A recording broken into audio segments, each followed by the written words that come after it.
My parents said, the greatest gift for your sister's wedding is you vanishing from this family forever. I didn't beg.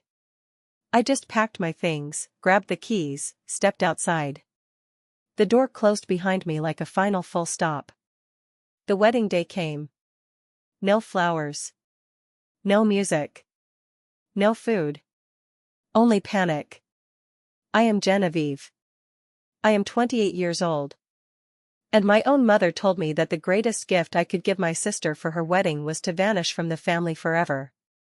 Before I tell you how a multi-million-dollar chief executive officer showed up in the middle of that catastrophic wedding and changed my life with a single sentence, let me know where you are watching from in the comments.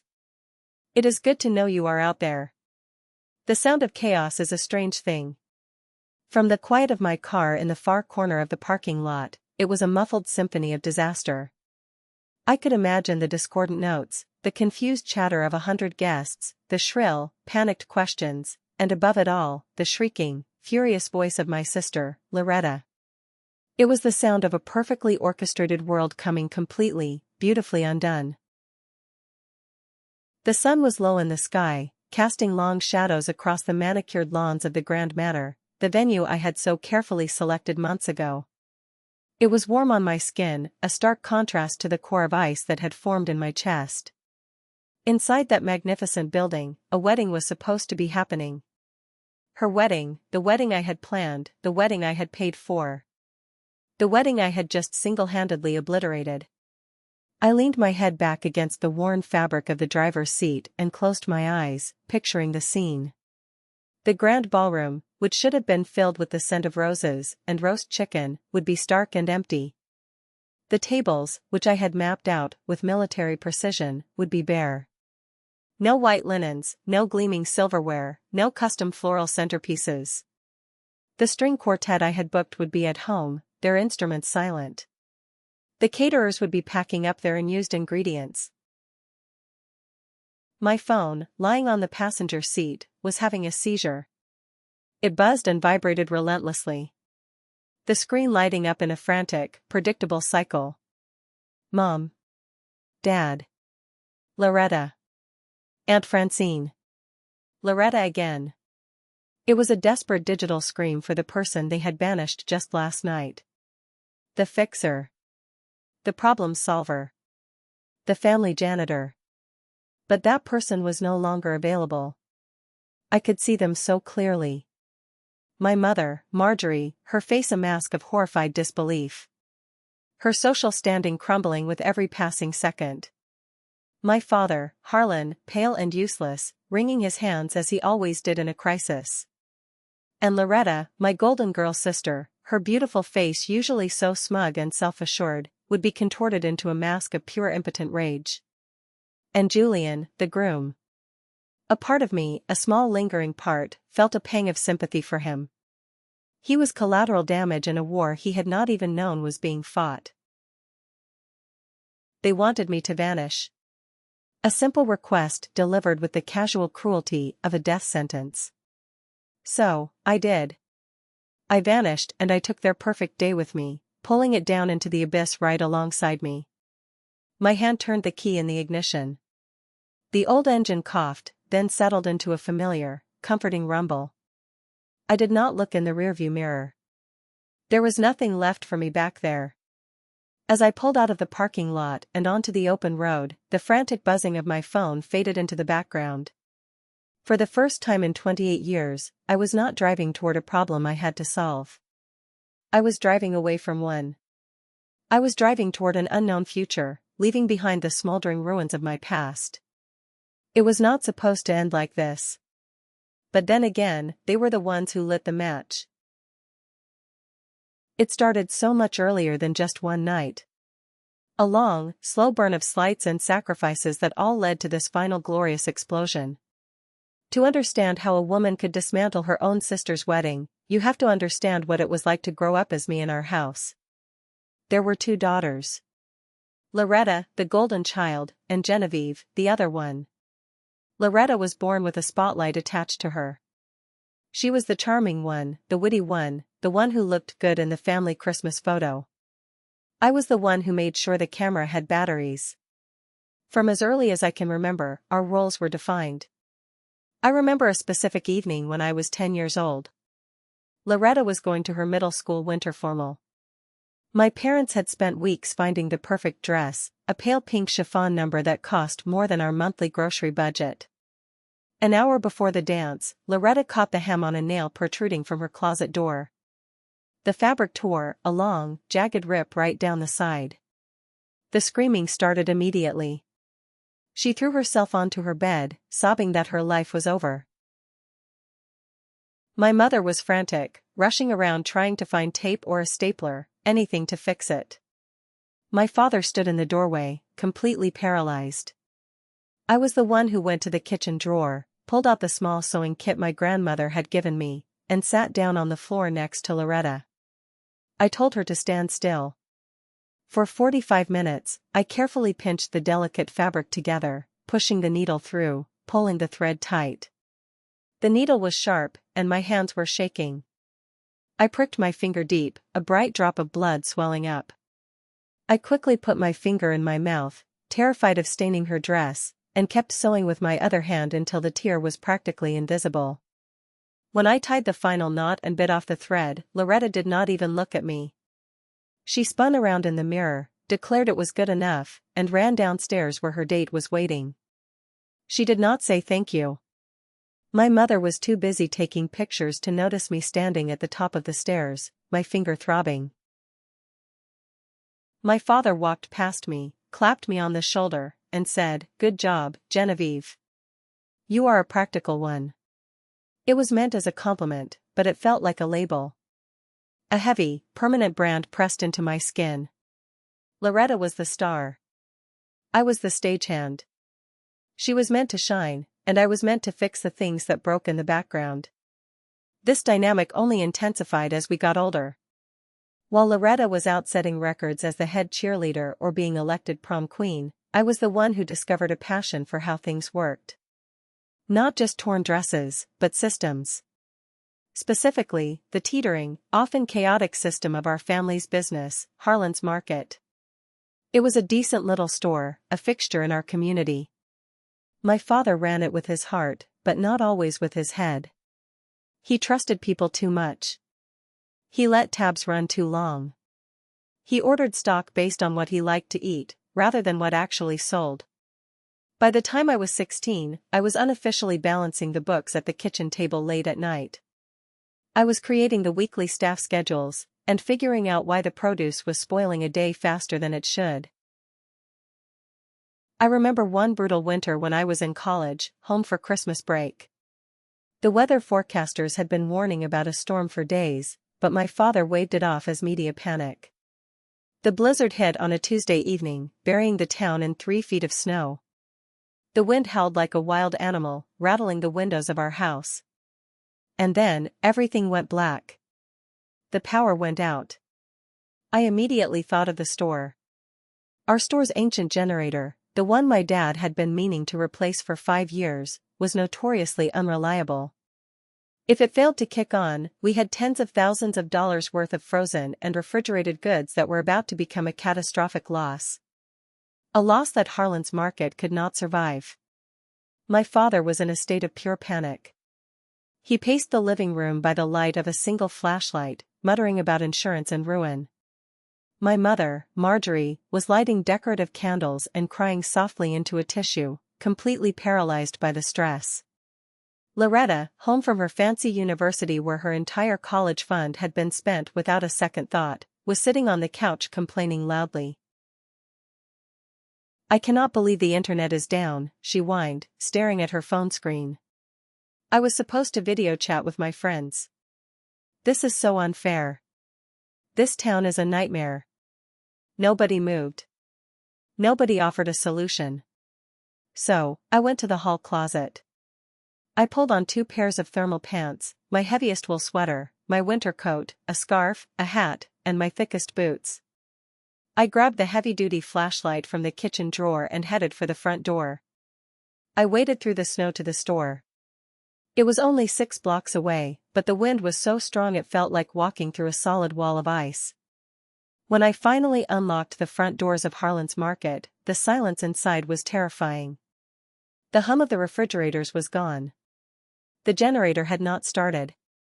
I spent the next 36 hours living on stale black coffee from the break room and sheer adrenaline. I went down into the freezing basement, the concrete floor slippery with melting snow. I found the manual for the generator buried under a pile of old invoices. I read it by the beam of my flashlight, my breath pluming in the freezing air. I realized the starter motor was completely dead. There was no fixing it. We needed ice. I used the landline in the office, which miraculously still had a dial tone, and called the one commercial ice supplier in the next town over who I knew had industrial backup power. I begged them to deliver. I promised double the usual rate, money I knew we did not have but that I would figure out later. When the delivery truck finally managed to plow through the snowdrifts hours later, the driver dumped pallets of bagged ice at the back loading dock and left. I manually hauled those heavy, freezing bags inside. I dragged them down the aisles. I rearranged the entire dairy section by myself, packing the most perishable items, the milk, the butter, the expensive cheeses, into insulated coolers and packing them tight with ice. I moved to the meat counter, repeating the grueling process. My back screamed in pain. I could not feel my toes. My hands were covered in tiny cuts and blisters from gripping the plastic bags and cardboard boxes. I did not stop. I could not stop. I knew that if that meat spoiled, my parents would lose their home. I saved the inventory. Every last bit of it. When the power was finally restored late Thursday afternoon and the roads were cleared, my family came to the store. The lights flickered back on, illuminating the massive mess of empty cardboard boxes and melting ice bags I had left in the aisles. Loretta walked in, wearing a pristine white winter coat, untouched by the storm. She looked around the store, wrinkling her nose at the smell of damp cardboard. "Wow, smells weird in here," she said, pulling her scarf up over her mouth. "Good thing we didn't lose the frozen pizzas. I am starving." Later that night, we sat around the dining room table. We were eating roasted chicken, the first hot meal we had had in days. My hands were wrapped around my water glass, trying to draw some warmth into my aching joints. Every muscle in my body felt like it had been beaten with a hammer. My father cleared his throat and raised his glass of water. "I want to make a toast," he announced, his voice thick with pride. He looked directly across the table. "To Loretta." I stopped chewing. "I just got her semester grades in the mail today," my father continued, beaming. "Straight A's. She is on the dean's list again. She is going to make one hell of a business executive someday. She is the one who is going to make the family name mean something." My mother clapped her hands in delight. "Oh, sweetheart, we are so proud of you. You have such a bright future." They all cheered. They clinked their glasses. I sat there, my hands still aching, my fingernails cracked and dirty from hauling ice in the dark. My body was running on absolute empty. And I was completely, utterly invisible. No one mentioned the store. No one mentioned the tens of thousands of dollars I had saved. No one asked how I managed to keep the business alive while they sat in the dark complaining. It was not malice, not exactly. It was worse. It was a complete, unthinking blindness to my existence beyond my function. I was the plumbing. You only notice the pipes when they burst, and once they are fixed, you forget about them again. My friend Blythe, who I called later that week to vent, put it best. We were sitting in a small coffee shop near campus. She watched me trying to hold a coffee mug with my bruised hands. "They are not just taking you for granted, Genevieve," she told me, her voice filled with a frustration I could not yet allow myself to feel. She leaned across the small table. "They have built their entire family reality around the idea that Loretta is the asset and you are the utility. And you just keep paying the bill. You have to stop." I just shrugged it off, looking down at my coffee. "They are my family, Blythe. What else am I supposed to do? Let them lose everything?" By the time I was 25, I had managed to build a small, respectable life for myself, separate from the gravitational pull of my family. I had moved an hour away. I had taken my knack for systems and turned it into a freelance marketing career. And I was good at it. Really good. I found a niche helping struggling small businesses in the tri-state area find their footing. I could walk into a failing bakery or a forgotten hardware store and see the potential. I could see the story they were not telling. I would sit down with the owners, look at their messy ledgers, and build them a new website. I would run targeted social media campaigns, redesign their store layouts, and get people walking through their doors again. It was fulfilling work. It was mine. I was making my own salary, paying my own rent, and building my own reputation. Then came the opportunity that was supposed to be my big break. Sterling Enterprises, a massive national grocery chain, was launching a massive regional initiative. They wanted to partner with local farms and producers, and they needed a marketing strategist who understood that grassroots world. They needed someone who could bridge the gap between corporate giants and local community growers. It was a dream job. The contract was for $55,000. To me, at the time, that might as well have been $1 million. It would allow me to hire an assistant, upgrade my equipment, and officially launch my own agency. But more than the paycheck, it was validation. It was proof that I was more than just the family fixer. I was a professional. I poured my heart into the proposal. I spent weeks researching agricultural trends, visiting local farms, and crafting a campaign that was authentic and powerful. It paid off. I beat out dozens of other applicants. I went through 3 grueling rounds of interviews with men in expensive suits who tried to poke holes in my strategy. I defended every point. The final step was an in-person meeting with the chief executive officer himself, Desmond Sterling. I remember walking into the Sterling Enterprises building. It was a towering structure of glass and steel in the center of the city. My heels clicked on the marble floors of the lobby. I wore my best navy blue blazer, my posture straight, trying to project a confidence I was only just starting to feel. Desmond Sterling was an intimidating man. He was in his late 50s, with sharp silver hair and eyes that seemed to scan everything like a barcode reader. He saw right through any corporate fluff. We sat in his massive corner office overlooking the skyline. I pitched my heart out. I talked about community integration, supply chain transparency, and the emotional connection people have with their food. We connected. I could see the shift in his eyes when he realized I wasn't just reciting a textbook, I knew this business from the ground up. At the end of the meeting, he stood up, buttoned his suit jacket, and extended his hand across the mahogany desk.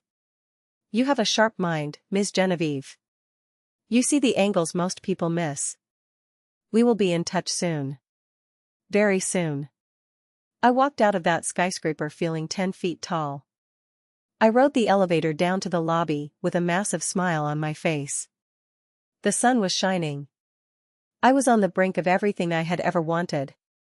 The email arrived 2 days later. It was from Desmond Sterling's executive assistant. He wanted to schedule a final video call on Friday morning to go over the contract details and make a formal offer. $55,000. It was real. My hands were shaking as I sat at my small kitchen table, typing my reply to confirm the time. I was so happy I was almost crying. That Thursday afternoon, just hours before my life was supposed to change, my phone rang. The caller ID said Mom. I answered, expecting to share my good news. I thought maybe, just maybe, they would be proud. I never got the chance. "Genevieve," she said the moment the line connected. Her voice was not a greeting. It was a thin, reedy thread of pure panic. "You have to come home." My stomach dropped. The bright, sunny feeling in my apartment instantly evaporated. I recognized that tone. It was the voice she used when the plumbing burst, or the roof leaked, or the taxes were overdue. It was her "we need the fixer" voice. "What is it, Mom? Is Dad okay?" I asked, gripping the edge of the kitchen table. He is fine physically, but the store. Genevieve, it is a mess. It is an absolute disaster. She sounded like she was hyperventilating. The suppliers are threatening to cut us off. They are refusing to deliver the produce for the weekend. We took out a second mortgage on the house to cover payroll last month, and the bank called today. We are going to lose it, Genevieve. Your father's legacy, the house, everything. It is all going to be gone. The words hit me like a physical blow. I had known they were struggling, retail is tough, and my dad was getting older, but I had no idea it was this bad. A second mortgage? Suppliers cutting them off? That meant they were weeks away from bankruptcy. What about Loretta? I asked. It was a familiar, futile question. She has her business degree. She works in corporate consulting now. Can't she look at the contracts? Can't she negotiate with the bank or the suppliers? Oh, you know Loretta, my mother said, her voice instantly turning defensive and dismissive.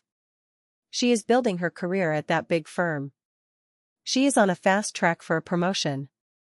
She cannot get bogged down in this messy local store drama. It would distract her. There was a pause, and then she delivered the strike. This is more your area of expertise, sweetie. You always knew how to make things work in the background. We need you to come look at the books. Tomorrow morning. There it was again. My function. My purpose.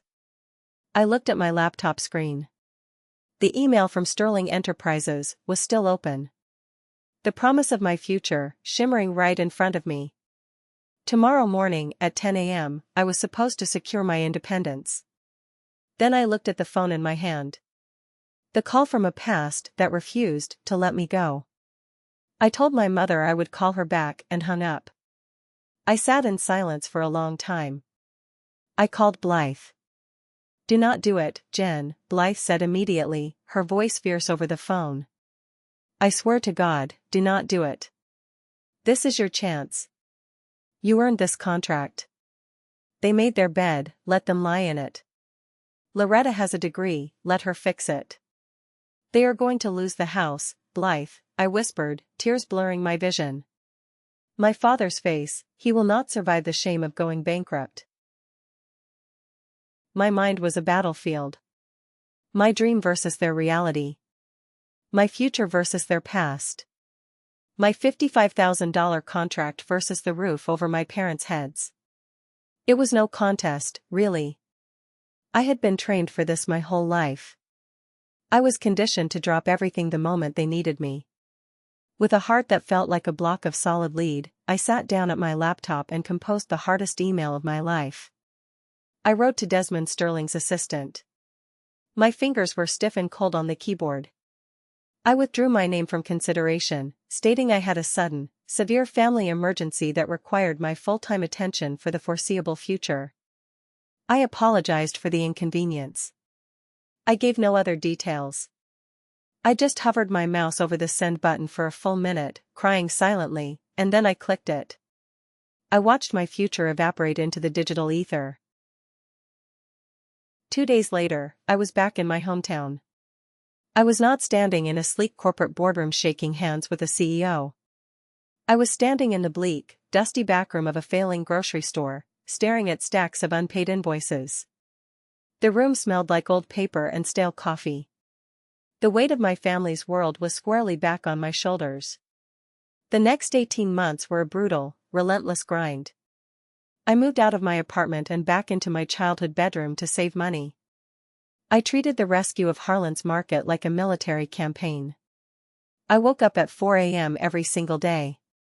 My days were a blur of spreadsheets, phone calls, inventory audits, and sheer, stubborn effort. I used every strategy, every marketing trick I had planned to use for Sterling Enterprises, and poured it all into our little community store. I started with the bleeding. I needed to stop the cash hemorrhage immediately.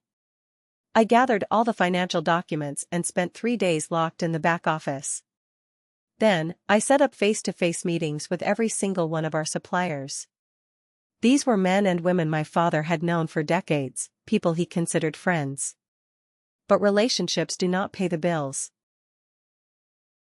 I did not go in with excuses or apologies like my father did.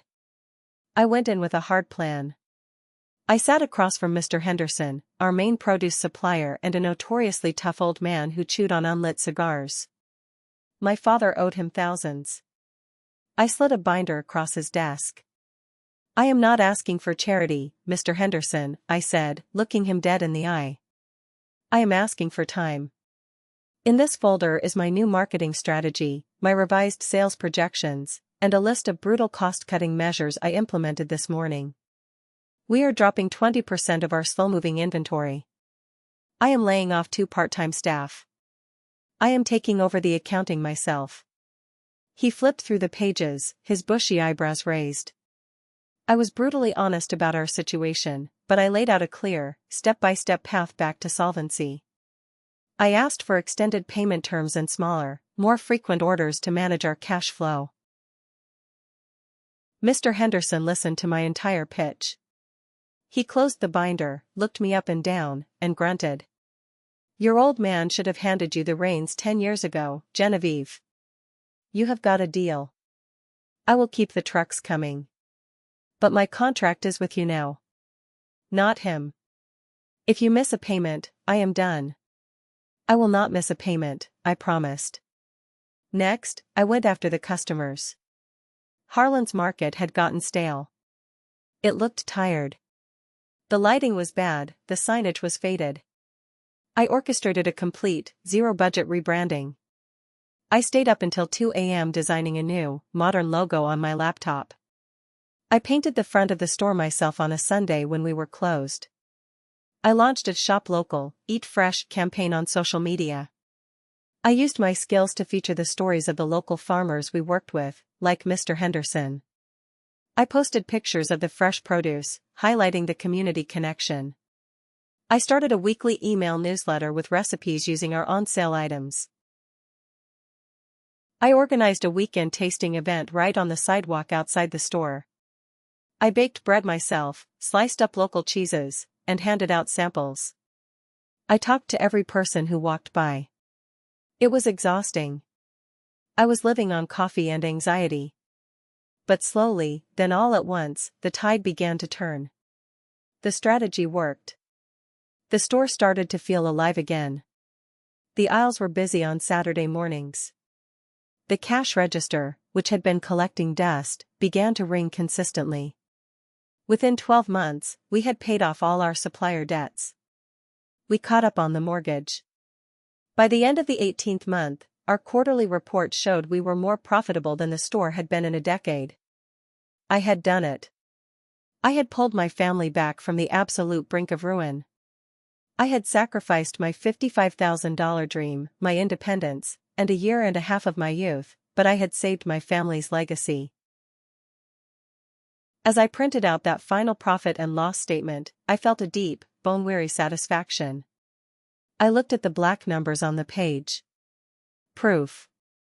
Undeniable proof of my value. Surely now, they would see me. They would understand what I had given up, and what I had achieved. The night of my supposed triumph was a Friday.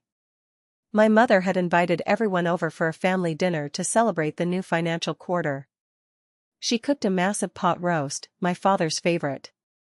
My father opened a bottle of expensive red wine he had been saving for years. Even Loretta was there, having driven in from the city in her new leased luxury car. I sat at the table, my shoulders aching but my heart lighter than it had been in months. This is it, I thought as I looked around at the warm lighting and the smiling faces. This is the moment they say thank you. This is the moment they tell me they are proud of me.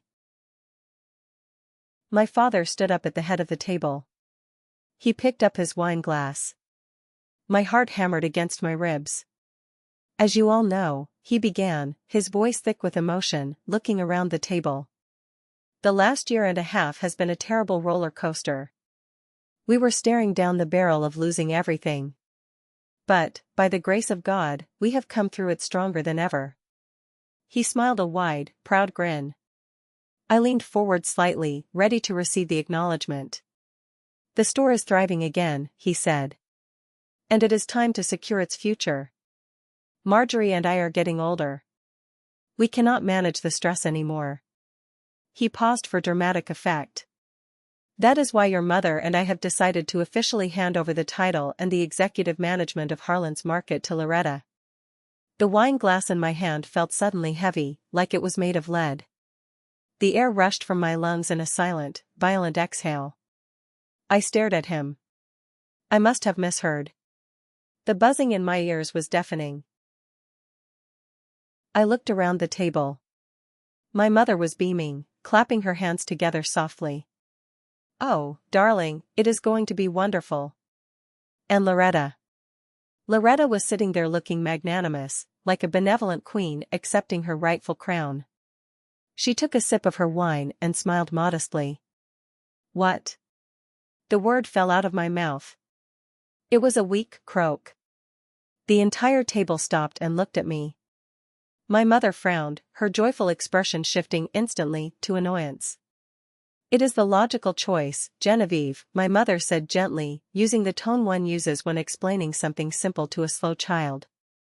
Loretta has her business degree. She works in corporate consulting. She understands high-level strategy and management. She has not stepped foot in that store in 2 years. I said, my voice rising, the shock giving way to a frantic panic. I saved the business. I negotiated the debts. I built the marketing plan. Genevieve, please, my mother sighed, waving a hand dismissively. You did a very nice job organizing the backroom and updating the Facebook page. We appreciate your little efforts. But Loretta sees the big picture. Running a business is about more than just stocking shelves and drawing logos. The insult was so profound, so casually delivered, it left me completely speechless. It felt like I had been stabbed in the chest. Loretta leaned forward, resting her perfectly manicured hands on the table. A condescending smile played on her lips. She reached over and patted my hand exactly the way you would pat a golden retriever. You did a good job, Jenny. Really. You held down the fort while things were chaotic. But it is time for a real professional to take over the executive decisions. We need to look at expansion, franchising, real profit margins. She leaned back, taking another sip of wine. But do not you worry, she added, as if granting me a massive favor. You can keep handling the day-to-day operations. The shift scheduling, the vendor calls, the social media. You are great at the grunt work. I will oversee things and guide you. I looked at my father, pleading with my eyes. Tell them, I thought. Tell them I saved you. He refused to meet my gaze. He looked down at his plate, a slight, uncomfortable twitch in his shoulders. It is for the best, Genevieve. Loretta has the pedigree. She will elevate the family name and bring in real investors. You two will make a great team. They had not just given her the credit. They had, in their minds, completely invalidated my contribution. I was not the architect of the success. I was not the savior of the family. I was just the hired help. The temporary janitor who had kept the lights on until the real boss, the golden child, was ready to step in. That night, lying in my childhood bed staring at the ceiling, the familiar ache of being overlooked curdled into something colder. Something harder. For the first time in my life, I did not just feel invisible. I felt erased. I felt like my soul had been scooped out and thrown in the trash. And the most pathetic, tragic part of all? I stayed. I woke up the next morning, put on my work clothes, and drove to the store. I went back to work. I became a ghost in the machine I had built. I told myself it was because I needed the paycheck to rebuild the savings I had drained while working for them for free. I told myself that one day, my work would undeniably speak for itself. It never did.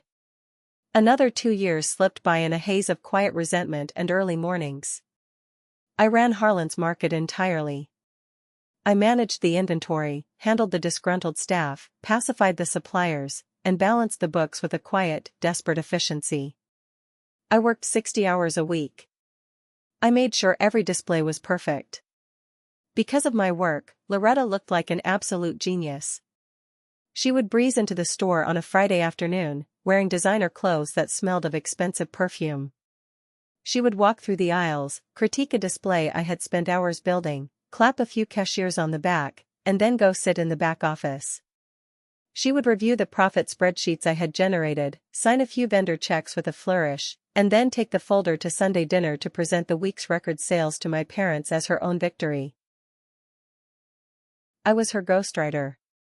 Her secret weapon. Her unpaid executive assistant. And she treated me with the casual disregard one might show a particularly useful piece of office equipment. If a vendor complained, it was my fault. If profits spiked, it was her strategy. Then came the announcement that sent a ripple of absolute hysteria through the family. We were at another Sunday dinner. Loretta stood up, her face glowing, and held out her left hand. On her ring finger sat a diamond the size of a marble. She was engaged. Her fiancé was Julian Sterling. He was a junior partner at a massive corporate law firm in the city. He was handsome, wealthy, and had a pedigree that made my mother practically salivate. But for me, the shock was physical. Julian Sterling was the son of Desmond Sterling, the CEO of Sterling Enterprises. The man who had offered me the $55,000 contract I had thrown away to save this miserable family.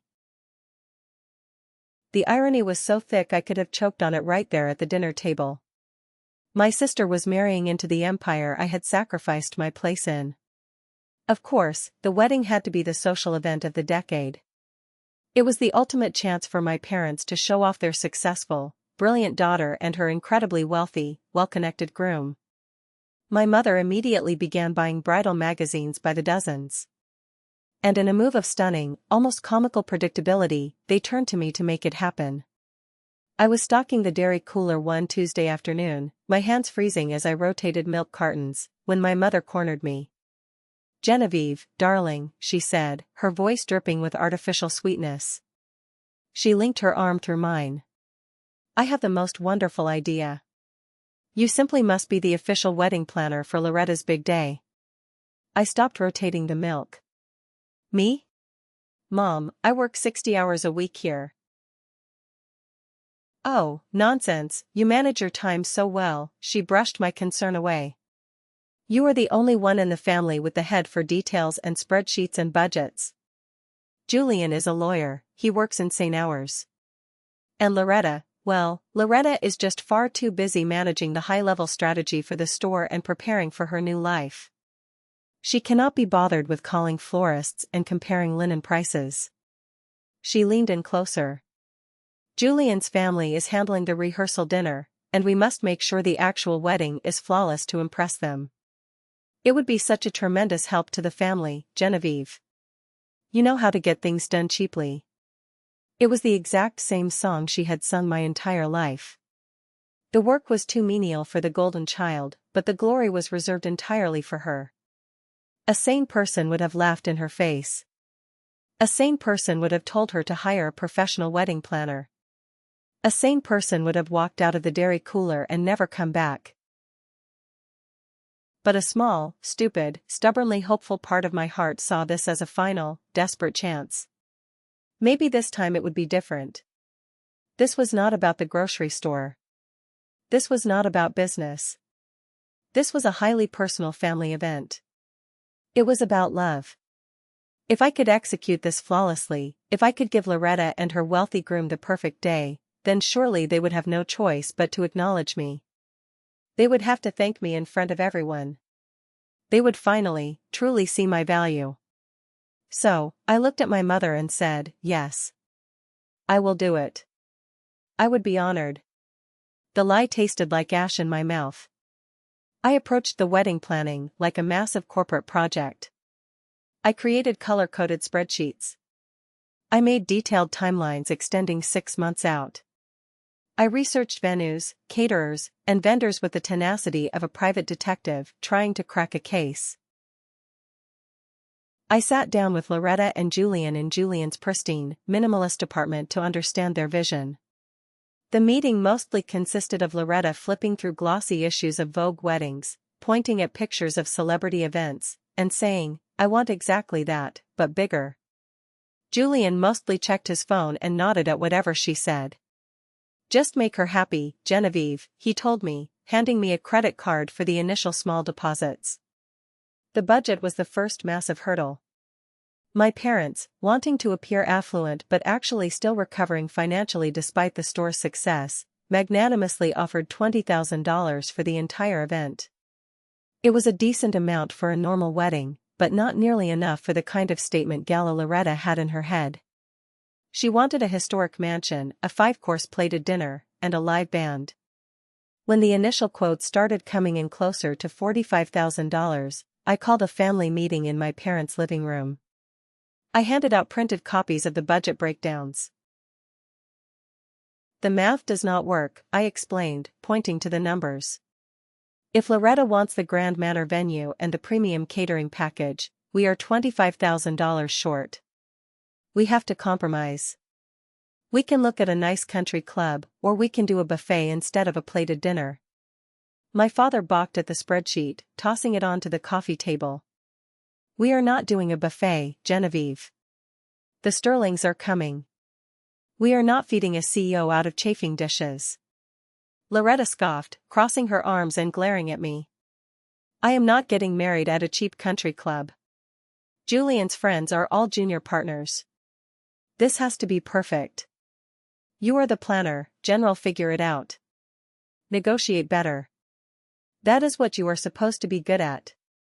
I cannot negotiate a $45,000 wedding down to $20,000, Loretta," I said, my voice tight with frustration.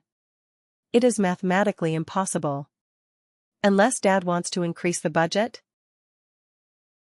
My father immediately shook his head. "The store needs capital for the new point-of-sale system Loretta wants to install. We cannot squeeze out another dime." The room went silent. They all looked at me, expectant. The burden was entirely on my shoulders to produce a miracle. The familiar, suffocating pressure wrapped around my throat. If I failed this, I would be the sister who ruined the wedding. I would be the failure. And so, in a moment of utter, self-destructive insanity, driven by a lifetime of craving their approval, I made the fatal error. "I have some savings," I heard myself say. My voice sounded distant, like it was coming from someone else. Loretta perked up immediately. "How much?" I swallowed hard. "I will cover $15,000. Consider it my wedding gift to you both." The relief on their faces was immediate, absolute, and nauseating. There was no hesitation. No one asked if I could afford it. No one said that was too much. Loretta smiled brilliantly and clapped her hands. "Oh, Jenny, that is perfect. See? I knew you would figure a way to make it work. You are the best." That $15,000 was literally everything I had. It was my escape fund. It was the nest egg I had been slowly, painfully rebuilding from my meager grocery store salary since the Sterling Enterprises fiasco. It was supposed to be my ticket out of this town. And I was lighting it on fire to throw a party for the sister who had stolen my credit and treated me like dirt. But she called me the best. For one brief second, she looked at me with gratitude. And God help me, I clung to that scrap of affection like a starving dog to a bone. With the budget artificially inflated by my own financial ruin, I went to work. And I was incredibly good at it. I found a breathtaking historic manor, the Grand Manor, that had a sudden last-minute cancellation for a Saturday in June, allowing me to secure a massive discount. I negotiated a brilliant package deal with a highly rated caterer that included a custom cake and an open bar with mid-tier liquors. I found an up-and-coming photographer with an artist's eye who charged half of what the established studios wanted. I booked a phenomenal local 9-piece band that could play everything from jazz to modern pop, guaranteeing a packed dance floor. Every single contract was scrutinized by me. Every deposit was paid promptly, draining the money straight from my dwindling personal bank account. I managed every vendor relationship. I had it all locked down perfectly. I was producing a champagne wedding on a beer budget. I presented the final, detailed, minute-by-minute plan to the family exactly 2 months before the wedding. We sat in the living room, and I walked them through the timeline, the menus, the floral mock-ups, and the final budget sheet. It was elegant. It was impressive. And most importantly, it was not a single dollar over our agreed-upon total of $35,000. For a brief, shining, delusional moment, everyone was happy. Loretta looked at the pictures of the venue and the floral arrangements and squealed. "It is actually perfect, Genevieve. It looks like a magazine spread." My parents beamed with pride. Even Julian, who usually ignored the planning, looked over the catering menu and nodded approvingly. "Good job, Genevieve. This looks like a solid event." Those few words of praise were like a powerful drug. They fed the desperate, starving part of my soul that just wanted to belong. I let myself relax. I let myself believe that this time, things would truly be different. I told myself that on the day of the wedding, when everything went flawlessly, Loretta would raise a glass to me. She would tell Julian's wealthy family that she could not have done it without her brilliant sister. This time, my sacrifice would finally be worth it. That fragile peace, that perfect plan, lasted for exactly 4 days. Then, the storm broke. And it broke exactly where it always did in our family, over appearances. And it started, predictably, with Aunt Francine. The fragile peace of my perfectly planned, budget-conscious wedding lasted for exactly 4 days. The first tremor that signaled the coming earthquake was, predictably, my Aunt Francine. She was my father's older sister, a woman whose entire personality was built on a foundation of extreme snobbery and relentless one-upmanship. She drove an expensive car she could barely afford and wore heavy gold jewelry that clanked when she walked. She came over for Sunday dinner, taking her usual seat at the dining room table as if holding court. My mother proudly laid out the wedding planning binders I had spent weeks creating. Aunt Francine flipped through the pages with a pursed smile, her manicured fingernails tapping against the glossy photos of the floral mock-ups. Then, she proceeded to dismantle my hard work piece by piece. "A local band," Aunt Francine said. Her voice dripped with pure condescension as she took a slow sip of her red wine. "Oh, Marjorie. No. That is just a bit quaint, do you not think?" My mother immediately looked nervous. "Genevieve said they are very highly rated, Francine. They play at a lot of local events." Local being the operative word, Aunt Francine scoffed. For a wedding of this caliber, for a man of Julian's professional standing as a corporate lawyer, you need something far more sophisticated. I was just at a charity gala in the city last month, and they had a classical string quartet. It was absolutely divine. It provided so much more class. You do not want the Sterling family thinking we are throwing a barn dance. I saw the immediate flicker in Loretta's eyes. A toxic seed had been planted in her mind. "A string quartet does sound incredibly elegant," Loretta mused, looking across the table at me.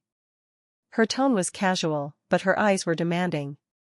"Julian's parents love classical music. It would set a much better tone for the cocktail hour." "Loretta, the 9-piece band is already booked," I said, keeping my voice perfectly even and professional. "The deposit is paid. It is non-refundable. A string quartet of the quality Aunt Francine is talking about would cost an additional $5,000 for the evening. That is simply not in the budget. We are already at the absolute limit." "Oh, Genevieve, do not be such a stick in the mud," my mother chided instantly. She reached over and patted Loretta's arm. "This is your sister's wedding day. It is a once-in-a-lifetime event. A little extra money for some genuine elegance is completely worth it. Just make it work, Genevieve. Make it work." That single phrase became the soundtrack to my personal hell for the next 2 months. It was the default answer to every single ludicrous, budget-busting demand that followed Aunt Francine's visit. After the string quartet came the flowers. The beautiful, locally sourced seasonal arrangements I had planned with a talented local florist were suddenly deemed common and cheap. Loretta, after a long phone conversation with Aunt Francine about a high society wedding featured in a magazine, decided she absolutely had to have pure white orchids. "It is about the aesthetic, Jenny," Loretta explained, sighing loudly as if I were a stubborn child who could not grasp basic concepts. We were standing in the kitchen, and she was waving her phone in my face. "It is a specific look. It projects prestige. Julian's mother loves orchids. It is also an extra $3,000 for flowers that have to be flown in from Hawaii," I countered. My jaw was clenched so tight my teeth ached. "And they will be dead in a single day. The local roses and hydrangeas are gorgeous and they are already paid for. Do not ruin your sister's perfect vision with your cheap mentality," my father grumbled from the living room, not even looking up from his evening newspaper. "Just call the florist and make the change. Make it work, Genevieve." The demand snowballed into a massive avalanche of pure entitlement. Loretta wanted a customized sculpture carved into the shape of a swan for the center of the buffet table. She wanted a vintage white Rolls-Royce to drive her and Julian from the ceremony to the reception, instead of the standard luxury sedan I had booked. She wanted a celebrity DJ from the city to take over the dance floor after the classical string quartet finished their set. Each new demand was a brutal battle. I would sit down at the kitchen table, open my laptop, and present the updated cost spreadsheets. I would explain the logistical nightmares. I would state the simple, undeniable mathematical fact that the money was simply not there. And each time I would be met with the exact same solid wall of indignation and anger from my family. "Why are you making this entire process so difficult?" my mother would ask, her face twisted into a mask of deep disappointment. "You are supposed to be helping us. It is like you actively want my wedding to look second-rate," Loretta would accuse, her voice rising to a shrill pitch. "Are you that jealous of my happiness, Genevieve? Are you trying to ruin this because you do not have a man of your own?" The accusation of jealousy was the sharpest knife they twisted, and they twisted it often. It was their default explanation for my fiscal responsibility. They could not conceive of the logical idea that I was simply trying to adhere to the budget we had all firmly agreed upon. In their twisted minds, my practicality was a direct personal attack. It was a manifestation of my deep-seated resentment of Loretta's overwhelming success and beauty. The tragic irony was that they were the ones actively creating the resentment with every single entitled demand they threw at me. I was completely exhausted. I was working 60-hour weeks at Harlan's Market to ensure the business kept running smoothly so Loretta looked good on paper. Then, I was spending every spare waking moment fighting with her about her wedding. The $15,000 from my personal savings was long gone. It had been drained to pay for non-refundable deposits for luxury items we absolutely did not need. Now, they were fully expecting me to fund this ever-expanding fantasy out of my own pocket. A pocket they knew was completely empty. The desperate dream of receiving a simple thank you had long since died inside me. Now, my only goal was basic survival. I just wanted to get to the wedding day, endure the event, and then finally be free of the planning binder forever. The night before the wedding was supposed to be a calm, relaxing family dinner at my parents' house following the formal rehearsal. The calm lasted only until the dessert plates were cleared from the table. I was running on maybe 4 hours of broken sleep and a massive amount of black coffee. I had spent the entire day on the phone, desperately soothing the ruffled feathers of our local florist who was furious about the last-minute orchid demands. I had spent an hour negotiating with the Grand Manor venue manager, Nadine, who was asking very pointed, irritated questions about the rapidly growing list of unauthorized outside vendors Loretta kept trying to sneak into the schedule. All I wanted to do was eat my slice of pie, drive back to my tiny apartment, and fall into a deep coma until my alarm went off the next morning. Loretta, however, was practically vibrating with a manic, last-minute energy. She sat next to Julian, who was quietly drinking a beer and looking completely checked out. Loretta tapped her silver fork against her crystal water glass to get everyone's attention. A smug, self-satisfied smile stretched across her face. "Okay, team," Loretta began, clapping her hands together. She spoke as if we were in a corporate strategy huddle. "I have had a stroke of absolute genius. I thought of the final, perfect touches to elevate the entire guest experience for tomorrow night." I felt a familiar, freezing dread snake its way up my spine. My hands tightened in my lap. "First," Loretta announced, ticking the items off on her manicured fingers. "I really think we need a fresh lobster tail station for the late-night snack hour. Sliced roast beef is just so incredibly basic." Second, I was tasting the champagne we ordered for the toasts. "It is fine, but it is not great. Dad, we should really get 3 cases of that vintage French champagne you love so much. Julian's parents only drink the best." She paused, her eyes gleaming with excitement. "And finally, and this is the really big one. A friend of a friend knows a guy who does high-end wedding photography for professional athletes. He had a cancellation and he is miraculously available tomorrow. We simply must have him. Just imagine the magazine-quality pictures." I stared at her across the table.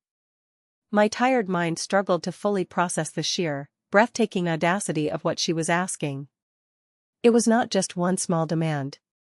It was a massive, triple-decker sandwich of pure financial insanity. The lobster alone would cost thousands. I placed my fork down on the table. I did it very carefully, making sure it did not make a sound. "No," I said. My voice was dangerously low, flat, and completely devoid of emotion. Loretta blinked, genuinely surprised by my direct, unhesitating refusal. "What do you mean, no? I am the bride. I am not asking you, Genevieve. I am telling you. It is my wedding. The caterer's final guest numbers and food orders were permanently locked in last week," I explained, looking right into her eyes. I ticked the points off on my own fingers, mirroring her earlier gesture. "The mid-tier alcohol has already been fully purchased, delivered, and stored at the venue. And we have an excellent, very expensive, highly professional photographer already firmly under a legally binding contract." I took a deep breath. "There is no more money, Loretta. The budget is gone. My personal savings, the $15,000 I gave you, is completely gone. It is over. We cannot add a single extra thing to this event." Loretta's beautiful face, which had been beaming with excitement moments before, contorted into an ugly, familiar sneer. "The money you paid for," Loretta mocked, her voice dripping with venom. "Oh, please, Genevieve. Do not sit there and act like you are some great, suffering martyr. It was $15,000. Julian makes that in a month. That amount of money is a minor rounding error on my future corporate salary. You are just being pathetic and cheap, exactly like you always are." She stood up from her chair, slamming her hands down on the table. "You are actively trying to ruin this for me. You have been trying to sabotage my wedding from the very beginning because you cannot stand the fact that I am happy and successful and you are just a glorified grocery clerk." The accusation was so utterly ludicrous, so deeply cruel, that it hung heavily in the dead air of the dining room. I looked around the table, desperately searching for support. I looked for just one person to step in and say, "That is enough, Loretta. Your sister has worked hard." Julian was suddenly very interested in reading the label on his beer bottle. My father completely avoided my gaze, suddenly finding the floral pattern on his dessert plate intensely fascinating. Aunt Francine, sitting at the end of the table, crossed her arms and nodded in firm agreement with Loretta. And my mother. I looked at Marjorie. My mother looked right back at me. Her face was not angry. It was not sad. It was completely, glacially cold. It was the face of a stranger. She reached out and set her wine glass down on the wood with a soft, definitive click. "Genevieve," my mother said. Her voice was as chilling and empty as her expression. Your sister makes a very valid point. You have been needlessly difficult, negative, and combative through this entire planning process. You bring down the mood of this family. She paused, ensuring every word landed with maximum impact. Honestly, at this point, the greatest gift you could possibly give your sister for her wedding day is you vanishing from this family. Forever. The world entirely stopped spinning. The cheerful, rhythmic ticking of the antique grandfather clock in the hallway seemed to grow incredibly loud, marking the agonizing seconds of my own emotional execution. Vanishing. Forever. It was not a random threat. It was not a careless insult hurled in the heat of a passionate argument. It was a cold, calculated statement of my absolute worth to them. 0. It was a verbal severance package for 28 years of unpaid, unappreciated service. Something deep inside of me shifted. The part of my soul that had spent a lifetime absorbing their blows, swallowing their insults, fixing their mistakes, and desperately hoping for a crumb of praise did not just break. It turned to fine dust and blew completely away. And in its place was a vast, silent, and terrifyingly calm emptiness. I did not argue. I did not raise my voice to defend myself. I did not shed a single tear. I slowly, deliberately pushed my wooden dining chair back from the table. The legs scraped loudly against the hardwood floor. I stood up to my full height. I looked closely at each of their faces one last time. Loretta's triumphant, nasty smirk. My father's pathetic cowardice. Aunt Francine's arrogant approval. My mother's icy, final dismissal. I did not say a single word to any of them. I turned my back on the table. I walked out of the dining room, my footsteps steady and measured. I walked down the front hallway. I grabbed my car keys from the bowl by the door. I stepped outside into the cool, humid night air. The heavy click of the front door closing firmly behind me was the absolute last sound I ever wanted to hear from that house. It sounded exactly like a final, irrevocable full stop. The inside of my small car was a dark sanctuary of profound silence. I sat in the driver's seat for a moment, gripping the steering wheel. I did not turn on the radio. I did not know where I was going. I put the car in drive and I just drove. The familiar, tree-lined streets of my hometown unspooled before my headlights like a movie reel I had seen far too many times. Every street corner held a heavy memory. And tonight, every single memory was completely tainted with betrayal. There was the neighborhood park where I scraped my knee falling off my bike, and my dad had carried me home while Loretta laughed at me. There was the old movie theater where I had taken my first date, only to have my mom call me away to fix a plumbing leak at the house. There was the brick facade of Harlan's Market. A massive monument to my greatest personal sacrifice and my biggest, most foolish mistake. Vanishing forever. The words were not echoing in my head anymore. They had settled heavy, cold, and permanent in the pit of my stomach. My mother's voice. Her calm, measured, clinical delivery. It was a simple assessment. A problem had been identified, and a solution had been proposed. I was the problem. Vanishing was the solution. For the first hour of driving, I was completely numb. I was a hollowed-out shell just going through the mechanical motions of operating a vehicle. My hands were perfectly steady on the wheel, my eyes were locked on the yellow lines of the road, but my mind was nothing but blank white static. Then, I turned onto a dark, deserted county highway, and the numbness finally began to recede. The pain flooded into the empty spaces. It was a deep, tearing, physical agony. It felt exactly like the pain of a limb being violently amputated without any anesthesia. I thought of every single sacrifice I had ever made, big and small. The patched pink chiffon dress when I was 10. The freezing, terrifying night spent studying the store's broken generator manual. The grueling 36-hour marathon hauling ice during the blizzard while my sister played on her phone. The $55,000 Sterling Enterprises contract. The bright, shiny dream I had murdered with my own hands just to keep a roof over the heads of people who despised me. I had done it all for them. I had bled for their approval. I had starved myself for their love. And it had all amounted to absolutely less than nothing. I had to pull the car over. The tears came so violently, so suddenly, that I could no longer see the road through the windshield. I slammed the gearshift into park on the loose gravel shoulder. The engine ticked quietly in the sudden, heavy silence of the night. I let myself completely shatter. I pounded my clenched fists against the hard plastic of the steering wheel. A raw, guttural sound of pure, unadulterated anguish tore free from my throat. I screamed until my vocal cords burned.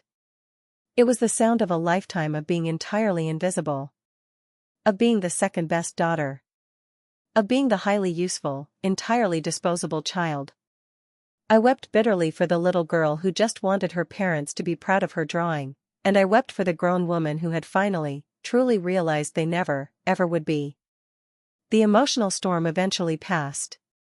The tears subsided, leaving behind a barren landscape of internal ruin and a strange, freezing clarity. The deep pain was still there, but it had been burned completely clean by a rising, brilliant rage. They did not see me as a daughter. They did not see me as a sister. They saw me as a highly functional tool. A tool that had just been firmly told it was no longer required for the job. And that is exactly when the new thought began to form in my mind. It started as a tiny whisper, a small flicker of bright rebellion in the total darkness of the car. They wanted me to vanish. Okay. I would absolutely vanish. But I would not go quietly into the night. I would not just fade obediently into the background like I always had done for 28 years. If a vital tool is suddenly removed from a complex machine, the machine stops working. It grinds to a halt. It breaks apart. I was the singular tool that had meticulously built their perfect, high society wedding. Every contract had my name on it. Every vendor reported directly to my phone. Every dollar of deposit money had flowed from my personal bank account. What would happen to their perfect day if I simply took myself, and my legal authority, away? A slow, entirely humorless smile touched my lips. The expression felt strange and alien on my tear-stained face. They wanted a gift. The greatest gift. The gift of my permanent absence. Fine. I would give them exactly what they asked for. I would give them an absence so profound, so sudden, and so complete that it would swallow Loretta's perfect day entirely whole. My hand, now perfectly steady and purposeful, reached for the phone sitting in the passenger seat. I ignored the litany of angry text messages and missed calls from my family that had already begun stacking up on the screen. They were demanding I return to wash the dessert dishes. I scrolled to the bottom of my contacts list and hit the name Blythe. She picked up on the second ring. Her voice was thick with sleep and laced with immediate concern. Jen? It is after midnight. Is everything okay for the wedding tomorrow? I took a deep, slow breath. The cold night air flowing through the cracked car window filled my lungs. It felt like the very first clean, honest breath I had taken in years. Blythe, you know how you have been telling me for 10 straight years that I am a pathetic doormat? I asked. My voice sounded eerily calm, ringing clear in the quiet car. Yes. I have. Frequently, Blythe said, sounding wide awake now. Well, I said, the grim, hard smile completely audible in my voice. The doormat is about to get up and walk away. And it is going to take the entire damn front porch with it. I drove for another 30 minutes until I found a cheap, highly anonymous roadside motel right off the interstate highway. It was the kind of place with a flickering neon vacancy sign and questionable, faded bedspreads. It was absolutely perfect. Nobody would look for me here. I paid in cash, walked into the small room, and locked the heavy deadbolt behind me. I did not sleep a single wink that night. I sat on the edge of the stiff, uncomfortable mattress, drinking bitter, burnt black coffee from a small styrofoam cup provided by the lobby. And I planned. There was no hot, messy rage in my actions now. There was only a cold, deeply methodical, corporate precision. I was a marketing executive managing a brand crisis. I opened my laptop, connected to the spotty motel internet, and pulled up the master folder labeled Loretta's Wedding. I systematically arranged all the digital contracts, the vendor contact numbers, and the final payment invoices in the exact chronological order I would need them. I read through every single cancellation clause I had previously negotiated. I was an expert at dismantling complex systems. I was about to dismantle a massive bomb I had built with my own two hands, and I knew exactly which wires to cut and in what specific sequence to ensure maximum destruction. I watched the digital clock on my laptop screen slowly tick forward. At exactly 7:59 a.m., I took one final, long sip of the terrible coffee. Showtime. My very first phone call was the most important one. I dialed the direct office line for Nadine, the senior events manager at the Grand Manor. She was a cheerful, highly efficient woman I had developed a very good professional rapport with over the past 6 months of intense planning. She answered on the first ring with her bright, signature chipper tone. Grand Manor Events, this is Nadine speaking. How can I help you make your day magical? Good morning, Nadine. It is Genevieve, I said. My voice was calm, authoritative, and perfectly level. Genevieve. The woman of the hour, Nadine laughed warmly. Well, the sister of the bride, anyway. The grand ballroom looks spectacular. We are just putting the final polish on the floors. Are you heading over soon for the setup? Actually, Nadine, there has been a very significant change of plans, I said, cutting through her cheerful chatter. I am calling to officially inform you that the Harlan Sterling wedding scheduled for today has been permanently cancelled. The silence on the other end of the telephone line was so absolute, so heavy, that for a second I thought the cellular connection had dropped. I am so sorry, Genevieve. I must have misheard you, Nadine finally said. Her voice was now a confused, high-pitched squeak. Cancelled? Genevieve, it is 8 o'clock in the morning. The ceremony starts in exactly 6 hours. Our entire serving staff is already clocking in. I completely understand the massive inconvenience this causes your team, Nadine, I said, my tone remaining strictly professional and unapologetic. It is an unforeseen, catastrophic family emergency. The event will not move forward. But, the food. The venue block, Nadine stammered, clearly in a state of professional shock. As per our signed contract, Section 7, Paragraph B, I recited smoothly, reading directly from the PDF on my screen. I am aware that any client cancellations made within 24 hours of the event start time result in the immediate forfeiture of the full initial deposit. I am legally authorizing that forfeiture. Please consider this recorded phone call my formal and final notification of cancellation. Genevieve, wait. The bride. Loretta. And your parents. Shouldn't I speak with your father to confirm this? She pleaded, desperately trying to find a lifeline to save the massive event. No, I said. The single word was sharp and firm, instantly cutting off any room for negotiation or argument. You will not contact them. You will not answer if they call. The venue contract is legally in my name. My signature is on the document. The $10,000 deposit was paid directly from my personal bank account.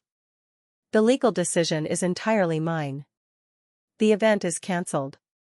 Clear the ballroom. I understand, Genevieve, Nadine said softly, finally accepting reality. I am so sorry for whatever happened. Thank you for your excellent services up to this point, Nadine. Goodbye. I hung up the phone before she could formulate another question.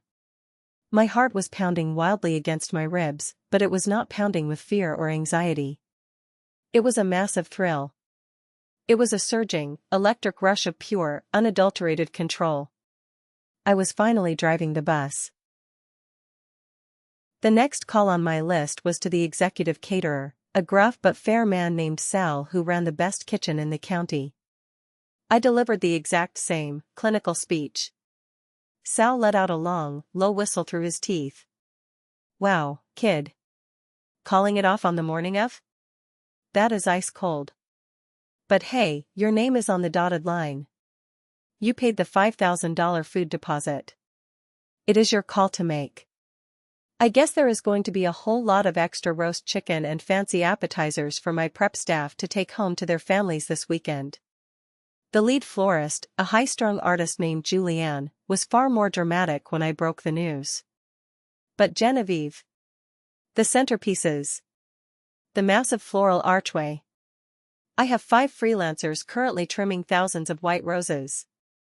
And the orchids. Those ridiculous Hawaiian orchids your sister demanded just arrived by overnight courier. I am very truly sorry to hear that, Julianne, I said. And to my genuine surprise, I actually was sorry for her. Her team did beautiful work. It was not her fault my family was toxic. Your creative work is stunning. The deposit is, of course, entirely yours to keep to cover the labor and the wholesale cost of the blooms. Do whatever you wish with the flowers. Donate them to a local hospital or a nursing home. One by one, I methodically went down my meticulously organized spreadsheet. I called the 9-piece band leader. I called the brilliant photographer. I called the luxury limo service and canceled the vintage white Rolls-Royce. I called the master baker who was currently assembling the 5-tier, fondant-covered wedding cake. Each brief, decisive conversation was another heavy iron nail driven directly into the coffin of Loretta's perfect, high society day. With each call I completed, my chest felt significantly lighter. I was physically severing heavy, suffocating ties. I was not just canceling a wedding event. I was actively resigning from a lifetime of unpaid servitude. I was aggressively reclaiming my time, my mental sanity, and my self-worth. By exactly 9:45 a.m., the entire demolition operation was complete. A massive, complex luxury wedding, meticulously constructed and negotiated over 6 agonizing months, had been entirely vaporized in under 2 hours. I logged into my online banking portal. The non-refundable deposits I had forfeited were a deeply painful financial loss.